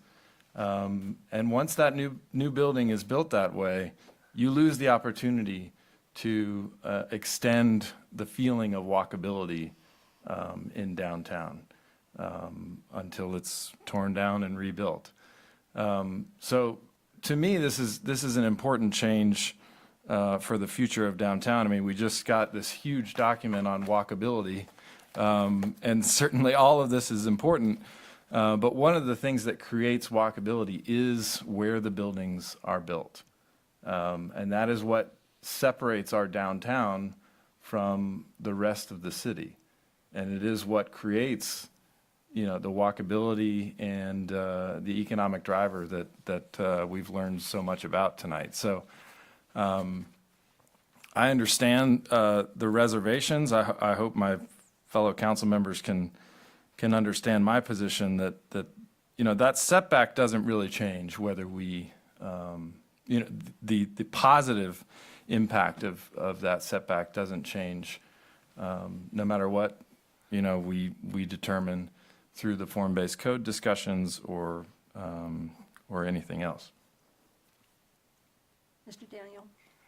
Well, to me, this plan that's presented is simply a follow-up to fill out what we have already approved as far as setbacks on one side of the street.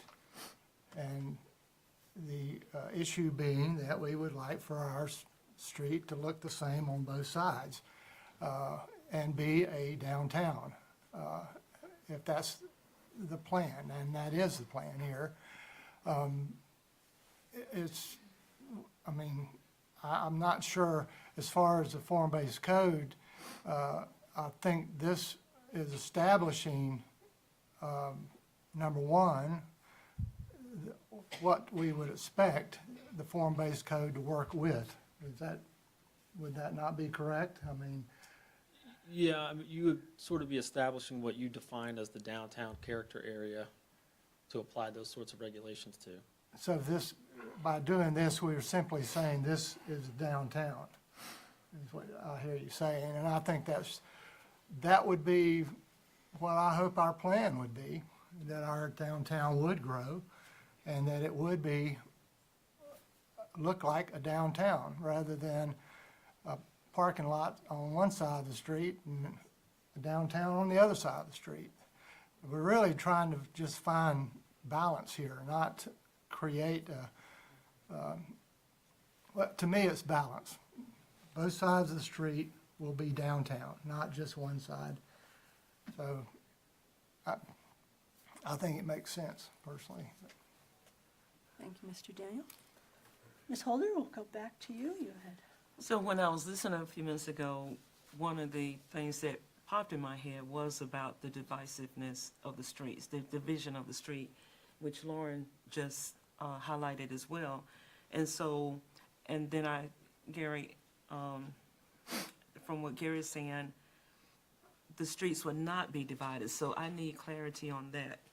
And, you know, would half the street be downtown and then across the street is not downtown? Exactly what does that mean? Mr. Bland, can you please describe a little better? So, this was advertised for everything that's got that red and yellow hatching. So you can rezone, apply this overlay district to any of that area or smaller. So you can kind of slice and dice where you want to apply this at your discretion. The issue of one side of the street or both sides was brought up, and it was expressed that we should try to do this with one parcel deep on both Caldwell and Broad Streets of those frontage parcels. The problem is on Broad Street, that parcel goes all the way to Gaston Street. And so that's why you still have it going down Gaston Street, because the county's property extends all the way across the depth of the block. So Caldwell Street's a better example of what Councilman Wise is trying to explain, where both sides of the street have the requirement. You know, both sides of Broadwood, but then because those parcels go the entire depth of the block, you would still have that issue in Gaston Street. So the issues with Gaston and South Caldwell, is that correct? I think the original issue was South Caldwell and South Broad. Okay. But then when we went one parcel deep on the frontage on the opposite side of the road, it worked out a little more sensibly on Caldwell Street because those parcels don't go the entire depth. But Gaston Street, or on Broad Street, they go all the way to Gaston. So it's just a kind of a quirk of the way the parcels work based on what was discussed at that one meeting. So it solved one problem and caused another. Yeah.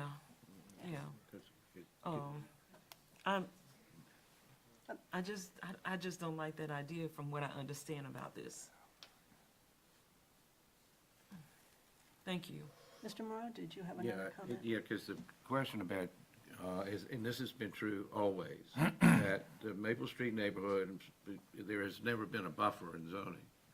And so we're in this case, we were saying we want to push it right up to residential neighborhood. So you've got downtown with no buffer and what is that, GM8 or GM4 or something? Yeah, so the yellow is general residential 8, purple. Exactly. So Bottom layer is the downtown mixed-use zoning. And that's the point. We received a letter from the county commissioners, and they didn't like the fact or mentioned that they couldn't do this would not allow them to do the renovations to their amphitheater, and that's not true at all. So to me, that just showed that, they don't quite understand what we're trying to do, and I would rather them be a partner with understanding what we're trying to do, rather than throwing rocks at us. But so that's why I say I don't know why we're in such a big hurry. Okay. Any additional comments? Yeah, I guess just one more, and I think we do need to remember that we have a partnering board here in the planning board who we trust to and appoint members to study these issues carefully and make recommendations. And they've had this topic at I don't know how many meetings, but for months and a lot of meetings. There've been a lot of discussion. So again, I think we need to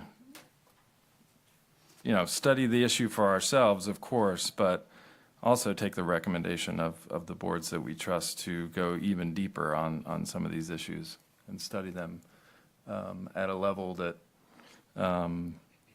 with our staff in those meetings directly, being able to answer questions, and trust them when they make a unanimous recommendation. All right, we've got a motion and a second on the table. I will ask our city attorney to please, especially for our new members, explain what tabling what the motion means. Could you give an explanation? Tabling neither approves nor denies the motion. It simply says we're going to put this to the side until either a date certain or something occurs. I think the triggering event in this motion was completion of the Chapter 5. Rewrite of chapter. The rewrite of Chapter 5 of the UDO, at which point then it would rise back from the table and come back before the council to be determined. But that was the motion and the seconded motions. Okay. All in favor of the motion? Aye. Aye. Aye. Against the motion? Aye. No. So we have 3 ayes and 2 nays. The motion to table is approved. All right, I think at this point, we will take a 10-minute break before we move on to new business. All right.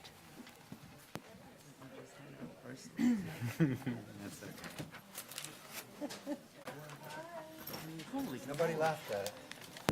Did you say holy moly? holy moly.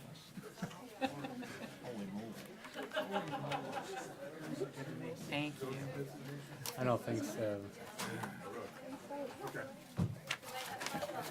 That's a great one for Aaron, but I don't think so. No, I need Lawrence and Pamela and Wilson. I'm not trying to rush you, I feel like I'm the one who's going to get licensed first. So this, and then you can go back. Well, I had an ordinance for you to sign, but I guess we're not gonna sign that one.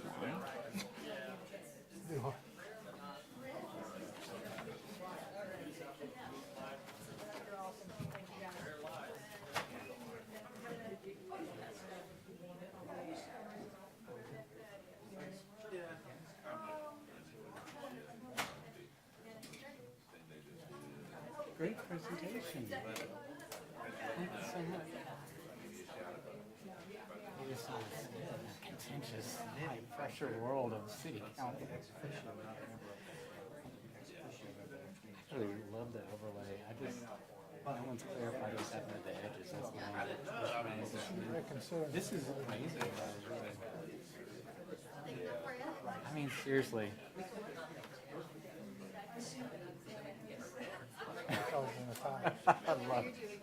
I love that.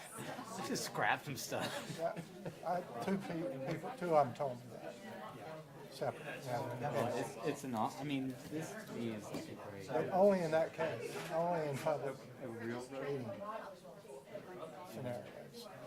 Open meeting. I mean, open, yeah.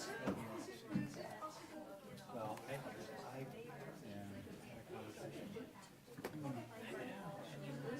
And look at some of the stuff is pretty low hanging. That's what, Thanks a lot. Hopefully then we'll mess up Times Alley Arcade, because I want all that power on the stage. That's nice. I'm gonna do a watercolor. Mac, do you wanna sign those two that were on? Yeah, approved definitely on go through some consent? shoes. And I'll hold the other See one. you later, guys. yes. As I understand the position, your idea is that we're getting the same thing on both sides of the street isn't what it is. I think we're getting urban on one side of the street and non-urban on the other side of the street. On Broadway, Red Light was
We are moving on to new business. Our first item is our strategic planning retreat prologue, a revenue outlook that our city manager is going to present, and our assistant to the city manager. I think it's a team effort here. Dean's going to help me answer questions. Alex is going to help me drive the graphic on the screen there, which might be a little small for our viewers, but council, you should have a copy of it in your booklet here. But last year, stand next to the TV. Okay. if you'll remember, last year I gave this outlook at our strategic planning retreat, but council, this year I'm giving it in this form for two reasons. One, so we can free up more time at the retreat itself to actually discuss and deliberate what our priorities are going to be for the year to come. And also because I feel like sharing this information in this more public setting will help set public expectations about what our budget forecast is. So that's why I'm doing it differently this year. And I want to preface my remarks by saying that this is not yet a particularly scientific analysis. I don't have pages of citations backing up the claims I'm about to make. What I got is, a little bit of experience in this field, and so does Dean. And we've got a few specific data sources that we know and trust that we've been looking at. And we've got interpretation of the economic signals that are, sort of floating around right now. And so we're making today's projection based only on those. The actual data and scientific analysis, full of pages and pages of citations, isn't out yet. And the league actually puts that out in April. So right around the time we'll be holding our budget retreats, we'll be getting that data from the state. So with that caveat, I want to get into my review here. Our budget is made up of about 8 or 9 distinct funds, but there are really only 4 of consequence. The general fund, the water sewer fund, which I'll also refer to as the utility fund, the sanitation fund, and the fire fund. My presentation is going to focus on those 4.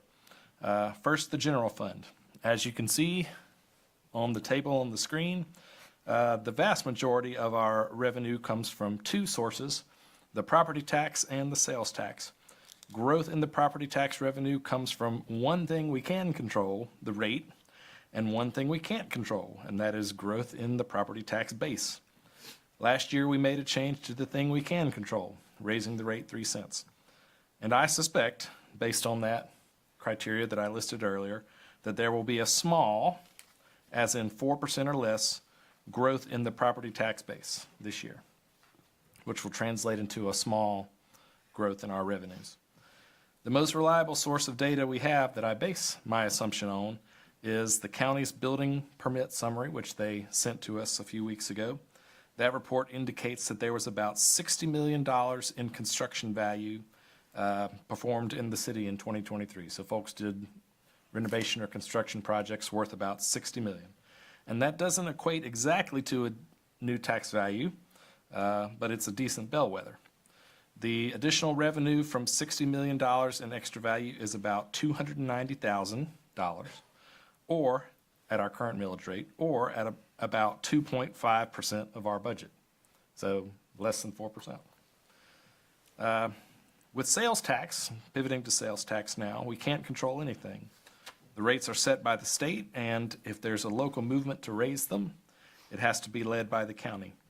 This is the area where the change in the economic trends that we see and sense will be the most impactful.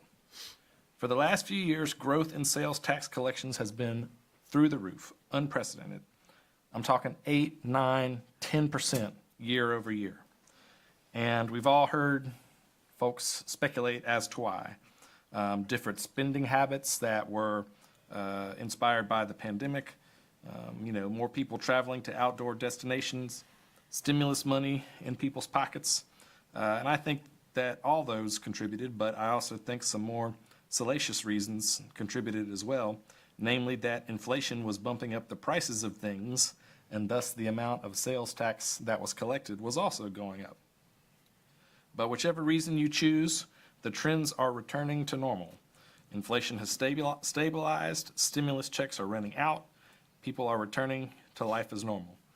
The folks at NCLM have given us an early indication that the sales tax figures statewide are probably going to fall back to only 4 or 5% growth year over year. And I think the slowdown may be more acute here, and we may remain flat and see no increase over last year. The utilities franchise tax, which is, the fourth or fifth line on there, is something that Dean and I have trouble projecting on our own.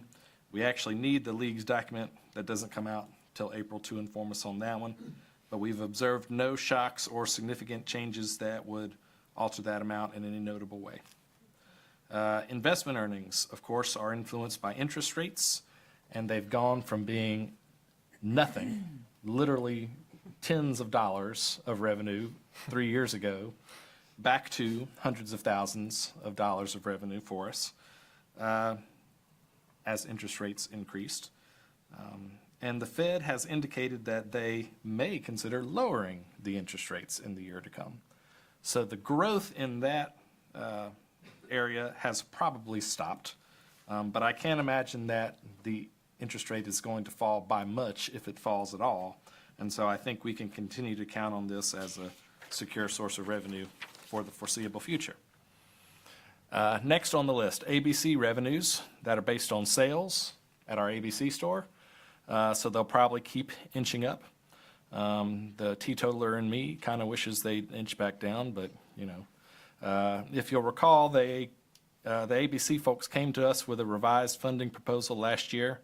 I chose to table that for the time being because ABC is going through some leadership change, but also because I had some questions about that proposal that I wanted some outside guidance on, and we're still in the process of getting that. Powell bill, which of course is money from the state that we can use for street and sidewalk projects, is going to go up 8 to 10% because of some changes the General Assembly made last year. So we can be thankful for that. The last revenue sources I'll point out in the general fund are the transfers from our enterprise funds. So enterprise funds are meant to be self-sustaining, but they are supported by the general fund. Things like my time, your time, Dean's time, Becky's time, Kelly's time, Lynn's time. Half of it, approximately, is spent providing services for the water sewer fund and other enterprise funds. And so we transfer money from them to the general fund each year in exchange for those services.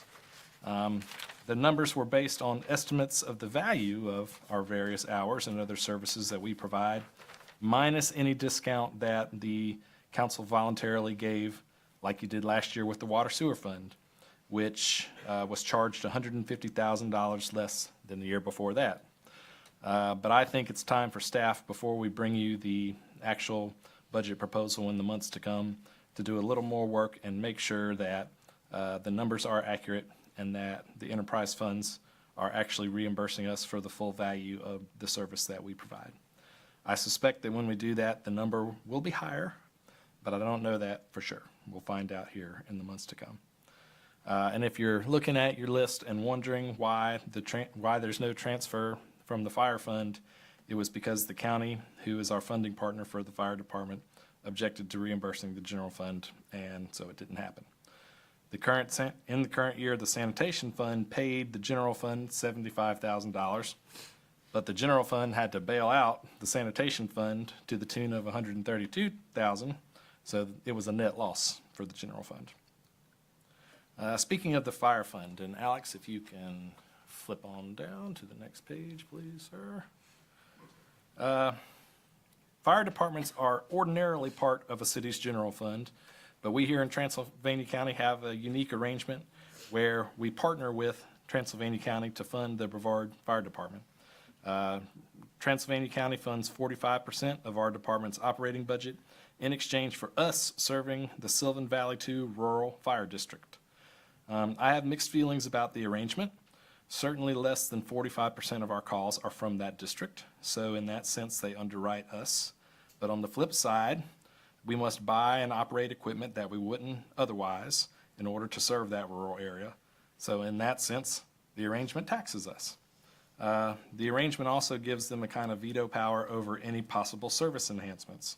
Anything above and beyond, any service level above and beyond what's specified in the contract, must be paid for entirely by us, even though it benefits some county residents. My hunch is that, like last year, they're probably not going to entertain any funding enhancements in the upcoming budget. I've let the county know that as this agreement reaches its expiration date in a few years, that I'd like for us to review the terms and possibly renegotiate them. I do not plan on recommending that we just renew the contract automatically, but that's a few years down the road. Switching to the sanitation fund. As I've said many times before, the economics of recycling and refuse collection are shifting and not in our favor. And I'll give you an example. That plastic bottle that Gary has right there, when he's done with that, he's going to throw that into the blue bin, I hope, and it's going to intermingle with thousands of other plastic bottles. And it used to be that under the right circumstances, those thousands of plastic bottles were a commodity. Of course, you could recycle them and use them to make new plastic bottles, T-shirts, whatever else. Local governments who collect millions and millions of those could actually sell them for a profit on the commodities market. But when recycling programs really started getting done effectively in the early aughts, the mid-2000s, the market was flooded and the prices tanked. But even then, they still had enough residual value that collectors would take them from you for free. So you wouldn't have to pay folks to take your plastic bottles off your hands. They could do this because the recyclables they didn't sell on the commodities market, they could dump for nearly free in places like China or the Philippines. But in the last 5 years or so, those countries have closed their door and started charging American collection companies to dump there. So those companies do what companies do and have passed the cost along to their customers, which is us. So we must now pay to dump most of our recyclables. We still make a little money off some of them, but by and large, in the last 15 years or so, recycling has gone from a money maker to a money loser. Now, I'm not suggesting we get rid of recycling because it serves another value, and that is it diverts refuse from the landfill, where it's even more expensive to dump. As you know, if you follow civic affairs in this area, the county's landfill is reaching capacity, and they must open a new cell here in the foreseeable future. Fortunately, they got some money in the state budget for this, so I think they won't feel as much pressure to raise their tipping fee anytime soon, but it's certainly not going to get any cheaper for us to take stuff to the landfill in the years to come. And though the sanitation service is meant to be self-sufficient, it's not. To keep it so, we'd probably have to raise rates 50% or more, which would disproportionately burden low-income people. So instead, I'm going to recommend bringing that back into the general fund so it can be underwritten by our general revenues. And we kind of did that last year when you all dedicated a contribution from the general fund to keep the sanitation fund solvent. And so I just want to sort of cut out the middleman of that exercise and bring them home to the general fund so that they can be underwritten by the general revenues. So all that's to say, I think the general fund, on the whole, I think general fund is going to experience minimal growth and be challenged by the expenses of our core services. Therefore, my early projection is that our ability to do any elective projects in the general fund will be limited. Switching to the water sewer fund, which is our second biggest fund. It's a bit healthier, but not so much that we can put it on cruise control. In fact, as a forewarning, an early analysis by the Environmental Finance Initiative at UNC suggests our current rate model is only sustainable for about another decade, after which our capital expenses will outpace our collections. And that was without factoring in the cost of the wastewater treatment plant.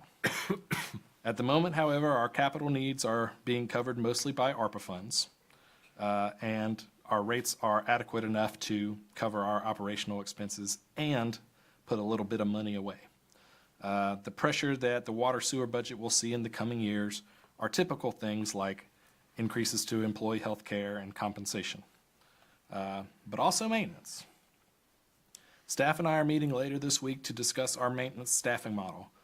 To meet state regulations, there might be the need to invest some more in maintenance in the coming budget. We've had a handful of sanitary sewer overflows here in the past year that we have to pay civil penalties on.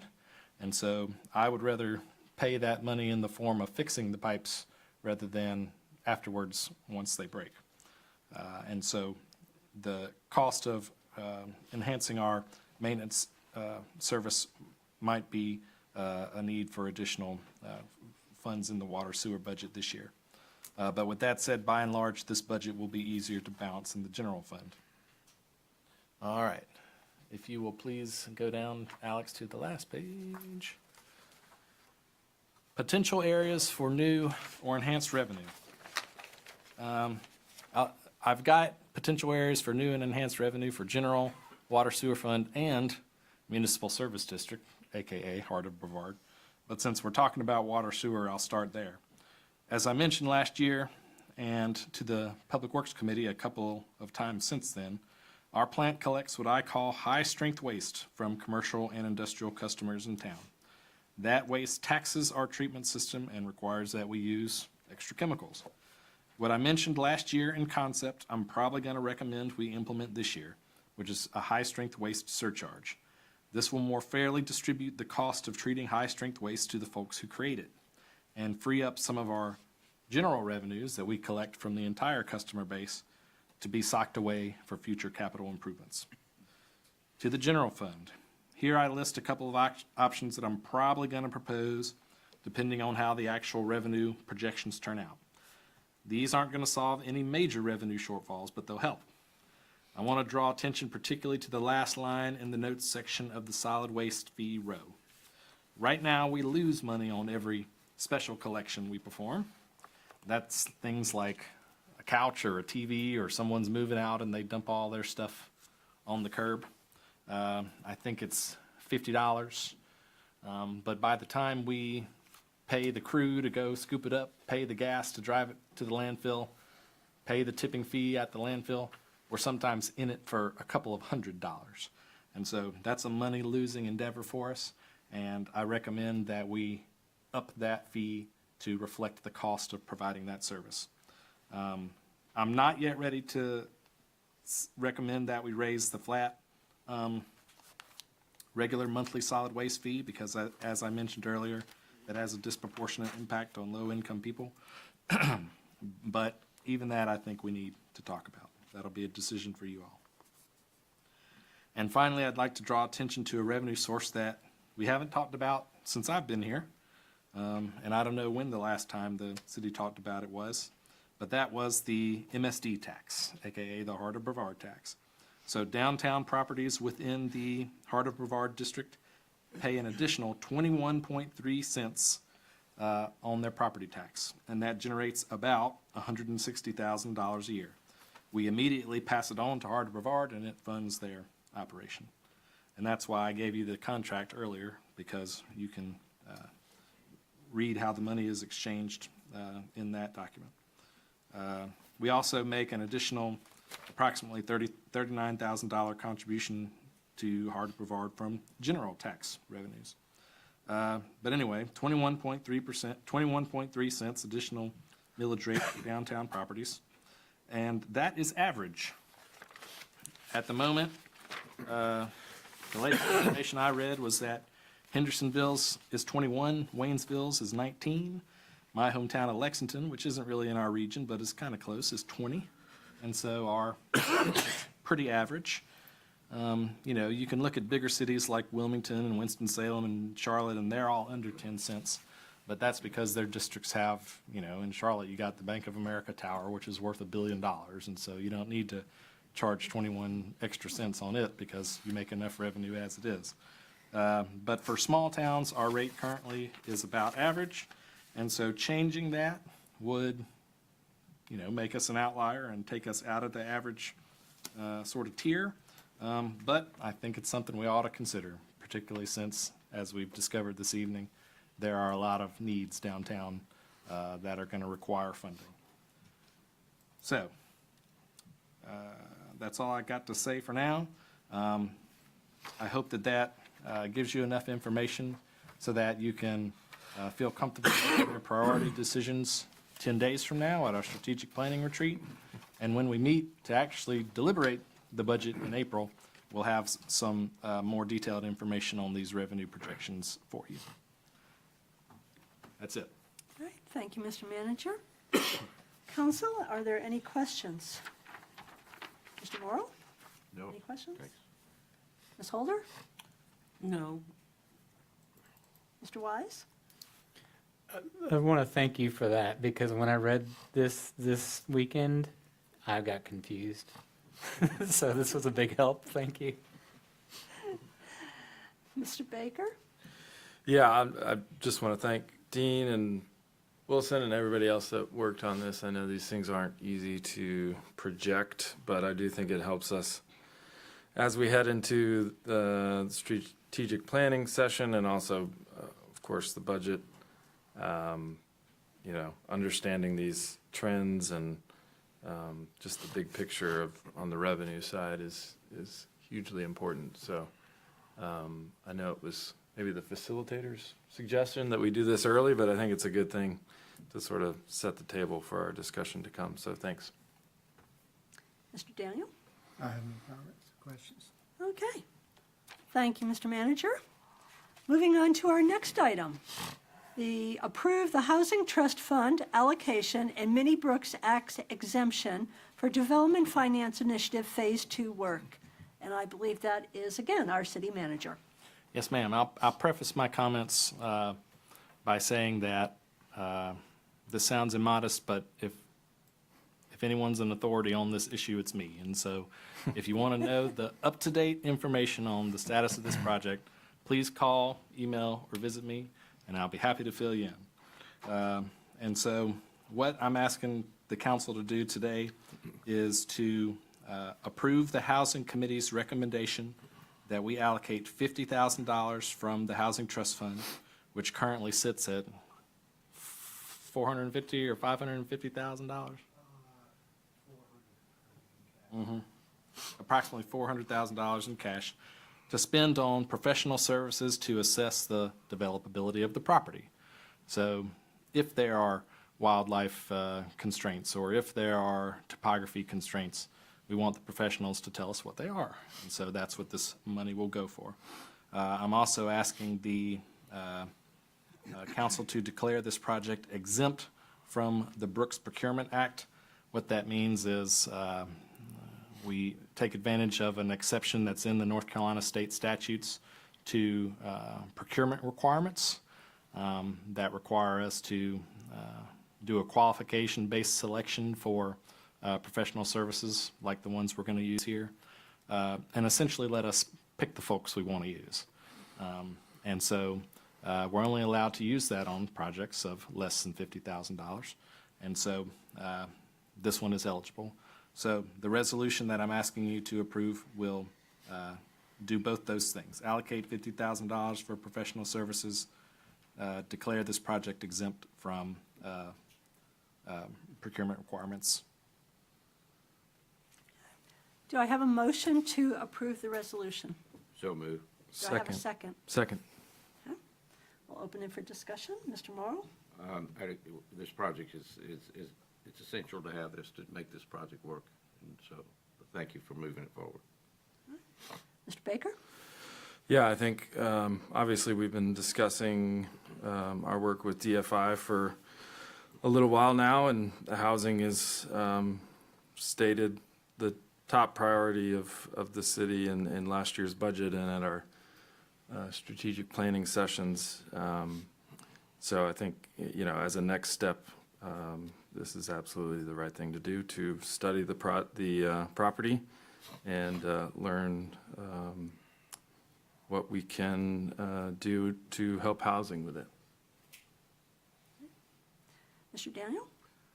This is information we need. I think we should move forward with it. Mr. Wise? Yeah, absolutely. We need to move forward. The only way we can really understand this property is by allocating these funds. I do want to make a note that, if I understand this correctly, none of this will continue forward until we have a lease agreement. So it's not like we're going to start spending this money before we actually have a lease agreement with the church. Is Yes, that- sir, that's correct. Yeah, I'm 100% behind this.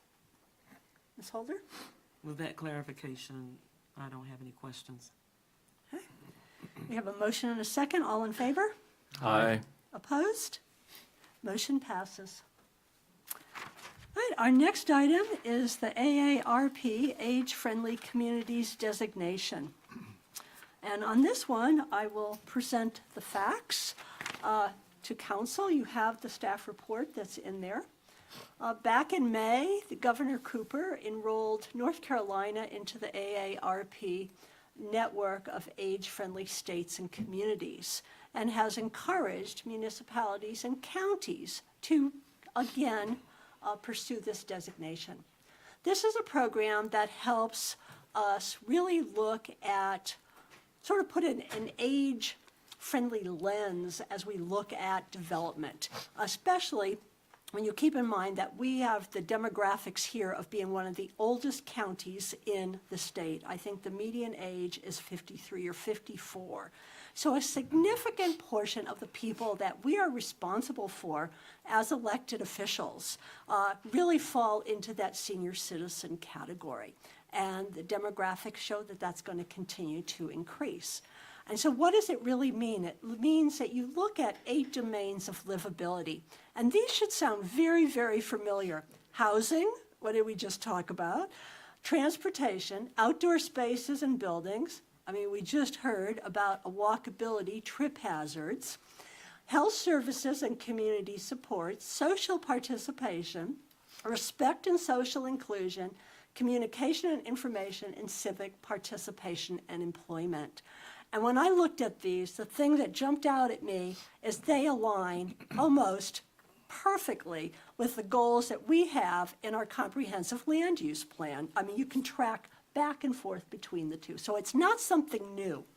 So as a participating community, the community can pick to concentrate on all 8 of these areas or just pick a few of the areas. But the big thing is to request to enroll. The community is expected to really create a way to evaluate and say, where are we with this? How do we move forward? And create a plan of action. And the way that that is done is with a community group. And I am so excited to report that we already have over 15 people that have signed up to be on a community group, and we have a community leader, somebody who brings incredible expertise, and that is Dr. Paula Hartman-Stein, whose specialty is geriatrics, geropsychology. Thank you. She has stepped forward to basically lead this community effort. And that was important because we all know we have very limited staff time and resources. And so there's going to be very minimal impact to staff from enrolling into this. And as recommendations come, they would be filtered to the city manager, who would then basically send them to the appropriate committee or department for evaluation. And most of these are things that are already in the plan that we have, that we just approved last year.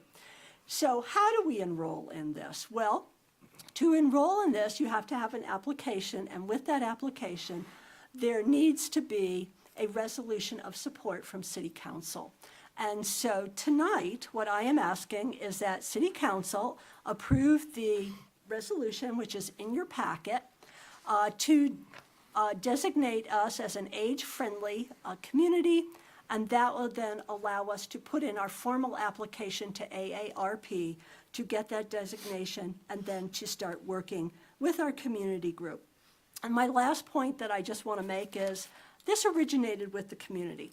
I had never heard of the age-friendly AARP designation. I somehow missed the governor's proclamation last May. And so this was a grassroots movement from the community that came to the city saying, this is something we are very interested in pursuing.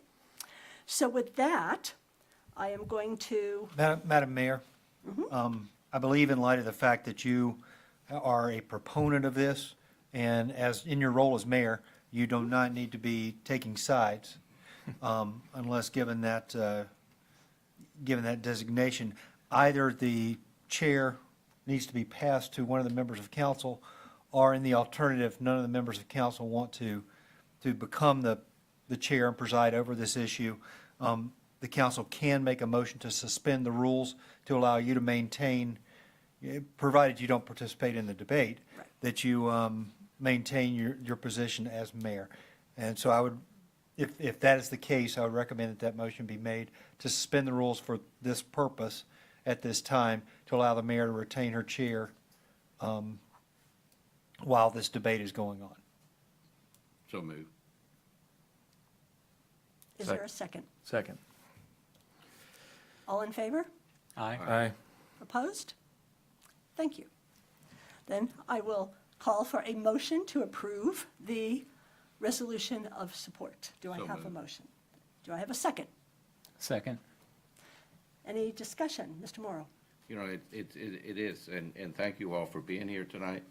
And as you said, a grassroots movement, but when it's already driven by a local expertise, expert, we were so fortunate to have you in our community. And I want to just share a moment about a gentleman I met about 10 years ago.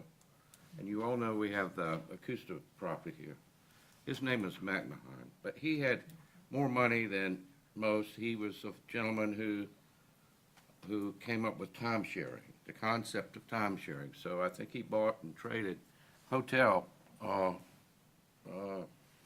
companies as a lark. But he came to Brevard. He wanted to buy that property to put in active retirement community.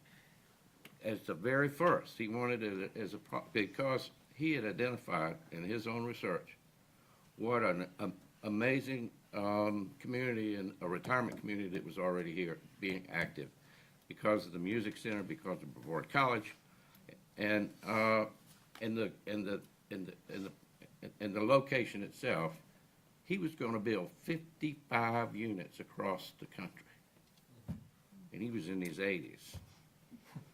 He was like the Energizer Bunny, but the point was, it was amazing recognition of unique age group that live here. And because when we look at the number of volunteerism, all the various organizations, we've got a really high. We've got folks that like living here and contributing here, and so it all just fits. Thank you, Ms. Morrow. Ms. Holder? I need to address our attorney. Would I need to recuse myself because I have been involved with this project as well? No, ma'am, it would just be based on the presiding of the mayor. Okay, So thank you for disclosing that, but you would not need to recuse yourself. all right. Any other questions or comments? No other questions, thank you. Mr. Wise? I think there's a lot of great synergy around this. In Brevard, we have a wide variety of people, and we have put a lot of focus on trying to engage young families, which is, I think, a fantastic practice. However, when I was talking to a lot of people recently, and the people I talked to, the biggest concern was elderly populations and how do we fit into the city? How do we especially become mobilized and continue to contribute? So we had just got this fantastic report about a lot of mobility issues in the city. And I think because we have a comprehensive land use plan that's less than 2 years old, we can really leverage that, and that's very exciting. So I think that it's our obligation to focus on all members of our society here in Brevard equally. So I'm in support of this. Mr. Daniel? Well, obviously, I think we're already an elder community, Speak for yourself. as you can see. But I do, and I think it should be fairly simple for us, and it is obviously a commendable thing to do. I would like to hear from the staff, from the manager, whether or not this perception that this is a slam dunk for us is actual fact. I'm agnostic about this, particularly since, as it's presented, the staff time that we must apply to it would be minimal. However, if the expectation is that staff are heavily engaged, I'd ask the council to consider whether and how this supports our core services, our named priorities, or any of the goals of the club. But it sounds like since staff time is minimal, I'm taking a neutral point of view on this. That's all I have. Okay, Mr. Baker? Yeah, I mean, I think this is an overwhelming positive. One thing, I guess just one watch out I wanted to make sure we talked about is, I guess I'll use the walkability thing as an example, because the reason studying and improving walkability is so great is that it helps with a million other things. It helps automobile safety. It helps economic development. You could go on. And so that's why walkability is so important. And with this particular project, I don't want us to just study the studies that we already have to do studies. You know, I think we have the justification we need to act on a lot of our priorities. And, you know, I think where this, you know, an effort like this can help is that, you know, finding grant monies to accomplish some of these things, advocating for the city's ongoing efforts to make those improvements, and actually getting things done. You know, I was sometimes critic of the Blue Zones initiative, and I think there were some good things that came out of that, but some of my frustrations with it were that I wanted to see concrete, positive, immediate impacts. And I think that we have a lot of the studies that we need. I think housing is another example where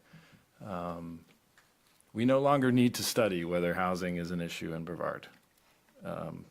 We need to do things to fix the problem or to help with the problem. So I think this is a great effort and very positive. But I think it can do the most good if it focuses on getting concrete things accomplished. So thank you. Okay, we have a motion and a second. All in favor? Aye. Opposed? Motion passes. All right, our last item of new business is the Board of Adjustment designation of regular and alternate members. And I don't know that anyone is briefing this. Council, you've got the staff report in front with the action recommending sort of basically a change in who's the regular member and the alternate member. The recommendation being that board member Peter Offen as a regular member and board member Kevin Jones as an alternate. If I may, I'm familiar with this. The Board of Adjustment consists of a large number of, 5 members from within the city, 2 members from the extraterritorial jurisdiction, but 2 of the members from the city are designated as alternate members. At their last meeting, as I understand this, and please, I don't know if Mr. Bland knows much about this or not, but at their last meeting, there was a vote, and Peter Offen was unanimously selected to be the chairman of that board. Unfortunately, he was strictly speaking designated as an alternate member, and therefore was not eligible to be the chairman of the board. So the current chairman of the board, Kevin Jones, asked to become an alternate member and basically have them swap places. And that is what this resolution does, is essentially allow them to select their chair. One of the reasons it skipped past the usual committee structure was because it's not changing the membership of the committee at all. It's not about looking at resumes or anything. It's simply changing the designation. And I believe staff is asking to approve this so that the Board of Adjustment can have the chairman that they've selected amongst themselves. Is that pretty? Okay. Do I have a motion to approve the change? I have a question. Oh, go ahead, Mr. My Daniel. understanding is and we just did it, that we don't vote on proposals without, I think we need another motion first, don't we? That we're going to accept a motion on the first hearing. Our policy, I think our I board thought that was for policy ordinances, wasn't it? was it for ordinances? I believe it was just for ordinances. We have a public hearing and all that. Okay, It wasn't for everything. That's right. all right. I'll withdraw my question's answered. Okay. Thank you. All right, I move we approve resolution designated regular and alternate members of the board adjustment. Second. all right. Any discussion, Mr. Morrow, No, cut and dry. Ms. Holder, No, thank you. Mr. Wise? No. Mr. Daniel? I have a question. So Mr. Offen is an alternate. Was he attending meetings? I'm just confused. Yes, the way the Board of Adjustment works is that the regular members and the alternate members go to every meeting. Okay, And what has happened is that the county has not filled up their slots, and so they've always needed to have an alternate person from the city fill those county slots. And so he has been attending meetings, and I think very regularly. okay. I was just curious. Yeah, his designation as alternate is kind of a misnomer in itself. Yeah. That's all I had. Mr. Baker? Just one brief clarifying question. So their terms are not resetting, or this doesn't affect their term links at all? It doesn't affect their term links. It's a like-for-like swap with the links of their terms. Okay, great. All right, we Double have, checking the staff report. I believe that's the case, yes. Yeah. Kevin goes off November 24th. They both, They both go all at the same time, right? yes. all right, we have a motion and a second. All in favor? Aye. Opposed? Motion passes. All right, that is the end of new business, and we will move on to remarks and future agenda considerations. Mr. Daniel? I just, along with Lauren and Pamela, completed 2 long days of the essentials of municipal government and ethics, and which I found very enlightening at times. And but it was a tough 2 days, but that's all. Stayed awake, okay. Mr. Baker? Just one quick thing. I know our social district opened recently, and I was there on Friday evening when it opened, and took a little stroll with a group and had a beverage, and I was shocked to find that there was not chaos in the streets, and that maybe I was the only one doing that at the time. So I also heard anecdotally a story of, there's a new Mexican restaurant on Main Street, and they either are deciding not to have a liquor license or had not received theirs yet. And they're right next door to Brevard Brewing Company. And some folks who were there for dinner were able to go right next door, purchase a beer right from Brevard Brewing and have it with their meal. And that story in particular hit home for me, just the practical nature of the social district and the opportunity it has for collaboration between downtown business owners and the ability for our citizens and visitors to spread their dollars out and make a bigger impact on downtown. So obviously it's February, so we're gonna watch how it develops over the next few months, and I look forward to the positive things to come out of that.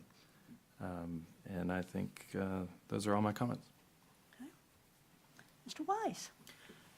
2 things. One, I do want to express my thanks to Gary and Pamela for going through essentials of municipal government. It was a great 2 days, but Lord, it's brutal. Brutal. And two, I work upstairs on Main Street, so I just want everyone to know I have been monitoring closely the street, seeing what's been going on. I haven't seen any hooligans, but I'm monitoring it. It's my civic duty. Volunteer. I don't get paid for that. Volunteer, voluntold. That's right. Ms. Holder? It was two grueling days. Thank you. I ditto. And I am glad that we're going with this opportunity for age-friendly communities designation. And my involvement so far in meeting with the students as well as the more seasoned citizens has been very interesting. And I think they're excited as well. So to see us collaborate is exciting for me. Thank you so much for bringing that to the council. Mr. Morrow? After talking all about tonight too in downtown, and it's really nice to see the improvements that's underway in Tom's Arcade. You don't have to work next to that. I get to enjoy it driving It's by. loud, but it's great. Mr. Attorney? Nothing, Mayor. Madam Clerk? Nothing for me, thank you. Mr. Manager? Just one, we had a planning-heavy agenda tonight, and there was a conspicuous absence, our planning director, Paul Ray. It's not because he forgot or wasn't performing well at his job. He was in a serious car accident over the weekend and was out of work today. Spent an afternoon in the hospital, but has been released, but I suspect he's going to be sore for a week or so. And I don't know what his plans are to return, but keep him in your thoughts, please. Yeah. Thank you. Just a couple of things. Yes, definitely, Mr. Ray is in our thoughts, and thank goodness that he was not badly hurt and will be returning. So I too am really excited. Thank you, Council, for approving us to go forward with the age-friendly designation. I think this is going to be an exciting thing to do with our community. I do want to say that Dr. Hartman-Stein and myself and Councilmember Holder, we have been doing these age exchange workshops that we had our second one on Saturday, and not quite as well attended as the first. We didn't have 90 people, but we had 45 people, and it was another great session. And I do want to mention we have a third one coming up in 2 weeks. It's going to be on March 2nd, and it's actually going to be about the end of life. And it's going to be about how do you talk about dying. And I believe some of the students are going to actually be asking questions and just having a dialogue that's very, very difficult for people of all ages to have. And so, this is one of the things that we're doing to build that connection, to build that communication, one of the 8 areas of livability. So we have already got some actual things going on. But yeah, I think it is really great because when I look at our responsibility as an elected body, it is to the whole of our community. It is to balance across the demographics. And this is part of that balancing and all. And so I am looking forward to working with that community group, and I will actually be putting out for anyone else that is interested in joining. So I will be advertising for that. Are you volunteering? Actually, Madam Mayor, there was a question. Where's the location that this is happening? And what time? Well, the group has not met yet. No. I mean, oh, yes. Oh, I am so sorry. I got so carried away. Thank you. It is actually going to be Saturday, March 2nd, at the Rogo Room, 1:30 to 3:30. I got that right, Paula, right? Thank you. We will be putting out flyers and putting it on social media as soon as Dr. Hartman-Stein makes the flyer. Okay, moving on. We've got other things going on. We're heading into a very, very busy time of year. We have our strategic planning conference session next Thursday. It is from 8:30 to 5. It will be at the Mary C. Jenkins Community Center. And that is when council and staff sits down and we talk about what are the priorities. And those priorities feed right into the budget and where the money that you saw the manager talk about gets used. It is open to the public. It is an all-day event. You are welcome to come. You can hear us talk, deliberate.